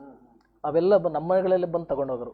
ಯಾಕಂದ್ರೆ ನಮ್ಮ ಅಪ್ಪಾಜಿ ಗೌಡಾಳಿಕೆ ಕೆಲಸಗಳು ಮಾಡೋದ್ರಿಂದ ಗೌಡ ಅಂತೇಳಿ ಬಂದ್ಬಿಟ್ಟು ಅಲ್ಲಿ ಸಣ್ಣ ಪುಟ್ಟ ಇವರೆಲ್ಲ ಬಂದು ತಗೊಂಡೋಗರು. ಹೀಗೆ ಮಾಡ್ಕೊಂಡಿದ್ವಿ ಸರ್, ಚೆನ್ನಾಗಿದ್ವಿ. ಕೆರೆಯಲ್ಲಿ ನೀರು ಹೋದ್ಮೇಲೆ ಸ್ವಲ್ಪ ಬಡತನ ಅನ್ನೋದೊಂದು ಜಾಸ್ತಿ ಆಯಿತು. ಅಷ್ಟರೊಳಗಡೆ ನಮ್ಮ ಅಪ್ಪಾಜಿಗೆ ಸ್ವಲ್ಪ ವಯಸ್ಸು ಹೋಗ್ತಾ ಬಂತು. ವಯಸ್ಸು ಹೋಗ್ತಾ ಬಂದಾಗ ಏನಾಯಿತು ಅಂದ್ರೆ ನನ್ನ ತಾಯಿ ಮತ್ತೆ ಬೇರೆ ಕೆಲಸ ಮಾಡಿದ್ರು. ಆ ಕೆಲಸ ಮಾಡಿಕೊಂಡು ನಮ್ಮನ್ನೆಲ್ಲ ಸಾಕಿ ಬೆಳೆಸಿದ್ರು. ಎಲ್ರಿಗೂ ಮದುವೆ ಮಾಡಿದರು. ಅಷ್ಟರೊಳಗಡೆ ನಮ್ಮ ತಂದೆಯವರು ತೀರ್ಕೊಂಡೋದ್ರು. ನಮ್ಮ ತಾಯಿ ಎಲ್ಲರನ್ನೂ ಕೈಲಿಟ್ಕೊಂಡು ಇಷ್ಟೊಂದು ಜನ ಅಲ್ಲಿ ಕೆಲವು ಸಂದರ್ಭದಲ್ಲಿ ನಗರಂತೆ ಸರ್. ನಮ್ಮ ತಾಯಿ ಹೇಳೋ ಒಂದು ನೆನಪು, ಭಾಳ ಜನ ಮಕ್ಕಳಲ್ಲ, ಎಲ್ಲರೂ ಯಾವ್ದಾದ್ರು ದೇವಸ್ಥಾನದಲ್ಲೂ ಬೇಡ ಸರ್, ತಿಥಿದು ಯಾರು ತಿಥಿನಲ್ಲಿ ಏನಾರು ಅಲ್ಲಿ ಗುಡ್ಡೆ ಹತ್ರ ಪ್ರಸಾದ ಮಾಡೋರಲ್ಲ, ಅಲ್ಲಿ ಪ್ರಸಾದ ಮಾಡೋ ಜಾಗದಲ್ಲಿ ನಮ್ಮ ಮನೆನ ಒಂದು ಉದಾಹರಣೆ ತಗೊಂಡಿರುತ್ತೆ. ನನ್ನ ತಾಯಿ ಎಷ್ಟೋ ಸರಿ ಅದನ್ನ ಕಣ್ಣಾಗ ನೀರು ಹಾಕೊಂಡು ಹೇಳೋರು. ಏನಂತಂದರೆ, ಅವ್ರ ಮಂತಂದವ್ರು ಯಾರು ಬಂದ್ಬಿಟ್ಟು ಅವ್ರ ಮನೆಗಳರೆಲ್ಲ ಹುಡುಗರು ಬಂದ್ಬಿಟ್ರೆ ಆ ಹುಡುಗರ ಕೈ ಕೊಡೋಕ್ಕಾಗಲ್ಲ ಪ್ರಸಾದ, ಅಷ್ಟು ಮಾಡಿದಾರ ಸರ್. ನಮ್ಮ ತಾಯಿ ಅಷ್ಟು ಬಡತನದಲ್ಲಿದ್ದರು, ಎಲ್ಲಿಗೂ ಯಾರ ಹತ್ರನೂ ಸಹ ಒಂದು ಬೆಂಕಿ ಕಡ್ಡಿ ತರೋದಕ್ಕೆ ಕಳಿಸಿರ್ಲಿಲ್ಲ ಸರ್. ಅಷ್ಟು ನೀಟಾಗಿ ನಮ್ಮನ್ನು ಚೆನ್ನಾಗಿ ಸಾಕಿದ್ರು. ಸ್ವಾಭಿಮಾನದ ಬದುಕು ಸರ್. ನಮ್ಮ ತಂದೆ ಬಿಡು ಅದಕ್ಕೇನಾಗಲ್ಲ ಅವ್ರ ಸಂಬಂಧಿಕರೇ ಇವ್ರ ಸಂಬಂಧಿಕರೇ ಅದು ಸಹಜ ಬಿಡು ಅಂದ್ಕೊಂತಾರೆ ಅನ್ನೋರು. ಆದ್ರೆ ನನ್ನ ತಾಯಿ ಹಂಗಲ್ಲ, ಸ್ವಾಭಿಮಾನಕ್ಕೆ ಧಕ್ಕೆ ಬರುತ್ತೆ, ಬೇಡ ನನ್ನ ಮಕ್ಕಳು ಹೆಂಗಿರ್ತಾರೆ ಹಂಗೆ ಬೆಳೀಲಿ ಸಾಕು, ಎಲ್ಲೂ ಹೋಗೋದು ಬೇಡ ಅಂತೇಳಿ ನಮ್ಮ ತಾಯಿ ನಮ್ಮನ್ನು ಭಾಳ ಎಷ್ಟು ಅಂದರೆ ಏನು ಒಂದು ಕೋಳಿ ಆ ಮರಿಗಳನ್ನೆಲ್ಲ ತೆಕ್ಕಿಗೆ ಇಟ್ಕೊಂಡು ಯಾವ ರೀತಿ ಸಾಕ್ತಾ ಆ ರೀತಿ ಸಾಕ್ತು ಸರ್. ಬಟ್ ನಾವು ಸಹ ನಮ್ಮ ತಂದೆ ತಾಯಿ ಆ ಟೈಮಲ್ಲಿ ಏನೂ ನೋಡ್ಕೊಳಕ್ಕಾಗಲಿಲ್ಲ. ಬಟ್ ಈಗ ಅದನ್ನು ಅವರಿಲ್ಲ. ಅವರ ನೆನಪಲ್ಲಿ ನಾವು ಒಳ್ಳೆಯ ಕೆಲಸ ಕಾರ್ಯಗಳು ಮಾಡಿಕೊಂಡು ಈ ಸಮಾಜಕ್ಕೆ ನಮ್ಮದೇ ಆದಂಥ ಒಂದು ಕೊಡುಗೆಯನ್ನು ಕೊಡಬೇಕು. ಅದಲ್ಲದೆ ಈ ಶಂಕರಣ್ಣವ್ರ ಹೆಸರಿನಲ್ಲಿ ನಾವು ಬದುಕಬೇಕು ಅನ್ನೋ ಒಂದು ದಾರಿನಲ್ಲಿ, ಅದ್ರ ಜೊತೆಯಲ್ಲಿ ನಮ್ಮ ತಂದೆ ತಾಯಿಯ ಆತ್ಮಕ್ಕೆ ಶಾಂತಿ ಸಿಗಬೇಕು ಅಂತಂದೇಳಿ ನಾವು ಆದಷ್ಟು ದೊಡ್ಡ ಮಟ್ಟದಲ್ಲಿ ಹೋಗೋಕ್ಕಾಗದೇ ಇದ್ರು ಸಣ್ಣ ಮಟ್ಟದಲ್ಲಿ ಹೋಗ್ತಾ ಇದ್ದೀವಿ ಸರ್. ಸಣ್ಣ ಪ್ರಮಾಣದಲ್ಲಿ ಮುಂದುವರಿತಾ. ಹೌದು ಸರ್. ಖಂಡಿತ ವೀಕ್ಷಕರೇ, ಶ್ರೀಯುತ ದಿವು ಶಂಕರ್ ನಾಗ್ ಅವರು ಅಂದರೆ ತನ್ನ ಹೆಸರಲ್ಲೇ ಶಂಕರ್ ಅನ್ನೋ ಒಂದು ಹೆಸರನ್ನ ಇಟ್ಕೊಂಡಿದ್ದಾರೆ. ದಿವು ಶಂಕರ್ ನಾಗ್ ಅವರು ಜೂನಿಯರ್ ಶಂಕರ್ ನಾಗ್ ಅವರಾಗಿ ಬೆಳೆದು ಬಂದ ಹಾದಿ ತುಂಬ ಪರಿಶ್ರಮ ಮತ್ತು ಕಠಿಣವಾದಂಥ ಹಾದಿಯನ್ನು ಸವಿಸಿದ್ದಾರೆ. ಏಕೆಂದರೆ ಅವರ ಬಾಲ್ಯದ ದಿನಗಳನ್ನು ನೆನಪು ಮಾಡ್ಕೊಳ್ತಾ ಇದ್ದಾರೆ. ಈ ಕಾರ್ಯಕ್ರಮದಲ್ಲಿ ಏನು ವಿಶೇಷ ಅಂದರೆ ಎಲ್ಲರೂ ಕೂಡ ಅವರ ಭಾವನೆಗಳನ್ನು ಎಕ್ಸ್ಪೋಸ್ ಮಾಡಲಿಕ್ಕೆ, ಅಂದರೆ ಹೃದಯವನ್ನು ತೆರೆದು ಮಾತನಾಡುವಂಥ ವೇದಿಕೆ ಆಗ್ತಾ ಇದೆ ಈ ನಿಮ್ಮ GVTV ವಾಹಿನಿಯ ಹಲೋ GVTV ಕಾರ್ಯಕ್ರಮ ಅಂತ ಕೂಡ ನಾನು ಭಾವಿಸ್ತಾ ಇದ್ದೇನೆ. ಅವರ ಭಾವನೆಗಳು, ಅವರ ತಾಯಿ ಬಗ್ಗೆ ಇದ್ದಂಥ ಗೌರವ ಮತ್ತು ಅವರ ತಂದೆಯವರ ಒಂದು ನಡವಳಿಕೆಗಳು, ಅವರ ಒಂದು ಜೀವನದ ಒಂದು ಯಾನವನ್ನು ನಮ್ಮ ಮುಂದೆ ಪ್ರಸ್ತುತಪಡಿಸಿದ್ದಾರೆ. ಅವರು ತುಂಬ ಭಾವುಕರಾಗ್ತಾ ಇದ್ದಾರೆ ಆ ವಿಷಯದಲ್ಲಿ. ಮತ್ತೊಬ್ಬರು MD ಶಫಿ, ನಮ್ಮ ಕಾರ್ಮಿಕ ಸಂಘಟನೆಯ ಪ್ರಮುಖರು, ಒಬ್ಬರು ಸಂದೇಶವನ್ನು ಕಳಿಸಿದ್ದಾರೆ. ಮರೆಯದ ಮಾಣಿಕ್ಯ, ಶಂಕರ್ನಾಗ್ ಕಲೆಗೆ ಪ್ರೋತ್ಸಾಹ ನೀಡಿದಂಥ ವ್ಯಕ್ತಿ, ಕರ್ನಾಟಕದಲ್ಲಿ ಕಲೆಯನ್ನು ಎತ್ತಿ ಹಿಡಿದಂಥ ವ್ಯಕ್ತಿ ಶಂಕರ್ನಾಗ್ರವರ ಹೆಸರು ಅಜರಾಮರ ಅಂತ ಹೇಳ್ತಾ ಇದ್ದಾರೆ. ಹಾಗೆ ನಮ್ಮ ಇವತ್ತು ಶಂಕರಣ್ಣನವರ ಹೆಸರನ್ನು ಉಳಿಸುತ್ತಾ ಮತ್ತು ಬೆಳೆಸುತ್ತಾ ಬರುತ್ತಿರುವಂತಹ ಆಟೋ ಚಾಲಕರಿಗೂ ಮತ್ತು ಸಹಸ್ರಾರು ಕಲಾವಿದರಿಗೆ ನನ್ನ ಧನ್ಯವಾದಗಳು ಅಂತ ಹೇಳ್ತಾ ಇದ್ದಾರೆ. ಅವರ ಅಭಿಮಾನಕ್ಕೆ ನಾವು ಸಹ ಧನ್ಯವಾದಗಳು ತಿಳಿಸ್ತಾ ಇದ್ದೇವೆ. ಧನ್ಯವಾದಗಳು ಶಫಿ ಅವರೇ. ಹಾಗೆ ತಾವುಗಳು ಏನು 40 ವರ್ಷಗಳಿಂದ ಒಂದು ಸಾರ್ವಜನಿಕ ಸೇವೆಯಲ್ಲಿದ್ದೀರಿ, ಕಲಾ ಸೇವೆಯಲ್ಲಿದ್ದೀರಿ. ಹೇಗಿತ್ತು ನಿಮ್ಮ ಒಂದು ನಡೆದು ಬಂದ ಹಾದಿ ಅಂತ? ಸರ್, ಕಲಾ ಸೇವೆ ಅಂತಂದು ಹೇಳಿದ್ರೆ ತುಂಬ ಕಷ್ಟಕರ. ಯಾಕಂತಂದರೆ ಇವತ್ತು ಅತಿ ಹೆಚ್ಚು ಕಲಾವಿದರುಗಳಿದ್ದಾರೆ, ಅವರಿಗೆ ಸರಿಯಾದ ರೀತಿಯಲ್ಲಿ ಪ್ರೋತ್ಸಾಹ ಸಿಗ್ತಾ ಇಲ್ಲ. ನಾವು ಚಿಕ್ಕ ವಯಸ್ಸಲ್ಲಿ ನಾನು ಕಲಾವಿದ ಏನಕ್ಕೋಸ್ಕರ ಅದೇ ಅಂತ ಹೇಳಿದ್ರೆ, ಚಿಕ್ಕ ವಯಸ್ಸಲ್ಲಿ ಡಬ್ಬ ಇಟ್ಕೊಂಡ್ಬಿಟ್ಟು ಗಣೇಶ ಚತುರ್ಥಿ ಬಂದ ತಕ್ಷಣ ಗಣೇಶನಿಗೆ ಅವಾಗೆಲ್ಲ 5 ಪೈಸೆ 10 ಪೈಸೆ ಸರ್. ಅವಾಗೆಲ್ಲ ಈಗೆಲ್ಲ 100 ರೂಪಾಯಿ ಬೇಕಾದ್ರೆ ಹಾಕ್ಬಿಡ್ತಾರೆ, ಡಬ್ಬಿ ತೊಗೊಂಡೋದ್ರು 100 ರೂಪಾಯಿ ಹಾಕ್ತಾರೆ. ಅವಾಗೆಲ್ಲ ನಾವು ಚೀಟಿ ಇಟ್ಕೊಂಡು ಗಣೇಶನ ಕೂರಿಸ್ಬೇಕಾದ್ರೆ ಬರೀ 5 ಪೈಸೆ 10 ಪೈಸೆ ಹಾಕೊಂಡು ಯಾರು 8 ಅಣೆ ಹಾಕ್ಬಿಟ್ರು 8 ಅಣೆ ಹಾಕ್ಬಿಟ್ರು ಅಂತ ಇಡೀ ಹುಡುಗರೆಲ್ಲ ಖುಷಿ ಪಡ್ತಾ ಇದ್ರು ಡಬ್ಬಿಗೆ ಹಾಕಿದ ತಕ್ಷಣ, ನೋಡಿದ ತಕ್ಷಣ. ಅಷ್ಟಿದಾಗ್ತಾ ಇತ್ತು. ಗಣೇಶನ್ ಕೂರಿಸ್ತಾ ಏನಾಯ್ತು ಅಂದ್ರೆ ನಾವು ಕಲೆಯಲ್ಲೇ ಬೆಳ್ಕೊಂಬಂದಂದ್ರೆ ಇಡೀ ಅಲ್ಲಿ ಸುತ್ತಮುತ್ತ ಏರಿಯಾದವ್ರು ಎಲ್ಲರೂ ನಮ್ಮ ಏರಿಯಾದಲ್ಲಿ ನಮ್ಮ ಮನೆ ಮುಂದೆ ನಾವು ಗಣೇಶನ್ ಕೂರಿಸಿದ್ರೆ ದೊಡ್ಡವರೆಲ್ಲರೂ ಕೂರಿಸೋರು. ಅಲ್ಲಿ ಕೂರಿಸಿದ್ರು ಸಹ ಅಲ್ಲಿ ಯಾರು ಜಾಸ್ತಿ ಜನ ಹೋಗ್ತಾ ಇರಲಿಲ್ಲ. ನಾವು ಸೇರ್ಕೊಂಡು, ನಾವು ಚಿಕ್ಕ ಹುಡುಗರು ಸೇರ್ಕೊಂಡು ಏನು ಮಾಡ್ತಾ ಇದ್ವಿ, ಅಲ್ಲಿ ಮನೋರಂಜನೆಗಳು ಕೊಡ್ತಾ ಇದ್ವಿ. ಡ್ಯಾನ್ಸ್ಗಳು ಮಾಡೋದು, ಡೈಲಾಗ್ಗಳು ಮಾಡೋದು, ಅಭಿನಯಗಳು ಮಾಡೋದು, ಇವನ್ನೆಲ್ಲ ಮಾಡ್ತಿರ್ಬೇಕಾದ್ರೆ ಏನಾಗೋದು ಅಂದರೆ ಜನ ಅದಕ್ಕೋಸ್ಕರನೇ ಬರೋರು. ಅವರೆಲ್ಲರೂ ನೋಡಿ ಗುರ್ತಿಸಿದ್ಕೋಸ್ಕರ ನಾವು ಕಲಾವಿದರಾಗಿ ಬೆಳ್ಕೊಂಬಂದ್ವಿ. ಅದೊಂದು ಎಕ್ಸ್ಪೆಷಲಿ ಅಣ್ಣವ್ರದ್ದು ಅವಾಗ ಹಂಗಿತ್ತು. ಶಂಕರಣ್ಣವ್ರ ಸಾಂಗ್ ಬಂತು ಅಂದರೆ ಜನ ಕೇಕೆ ಹೊಡೆಯೋರು ಅವತ್ತಿನ ಕಾಲದಲ್ಲಿ, ನಾವು ಬಾಲ್ಯದಲ್ಲೂ ಸಹ. ಹಾಗಾಗಿ ಶಂಕರಣ್ಣವ್ರನ್ನ ಹಾಗೆ ಉಳಿಸ್ಕೊಂಬಂದು ಇನ್ನೇನು ಚೆನ್ನಾಗಿ ಒಬ್ಬಕೋ ಒಂದು ಸಂದರ್ಭದಲ್ಲಿ ಅವ್ರು ತೀರ್ಕೊಂಡು ಹೋಗ್ಬಿಟ್ರು 90ರಲ್ಲಿ. 1990ರಲ್ಲಿ ಆ ಸಂದರ್ಭದಲ್ಲಿ ಆರಿಂಕಡ್ಮೆ ರಂಗಪ್ಪನ ಜಾತ್ರೆ ನಡೀತಾ ಇತ್ತು ಸರ್, ದಸರಾ ಇದರಲ್ಲಿ. ಭಾರಿ ಆಘಾತ ಆಯಿತು. ಅವಾಗ ನಮಗೆ ಇನ್ನೂ ಇವ್ರ ಮೇಲೆ ಭಾಳಷ್ಟು ಇದಾಗ್ಬಿಡ್ತು. ಜೀವನದಲ್ಲಿ ಇವ್ರನ್ನ ಮರೆಯಂಗೆ ಇಲ್ಲ.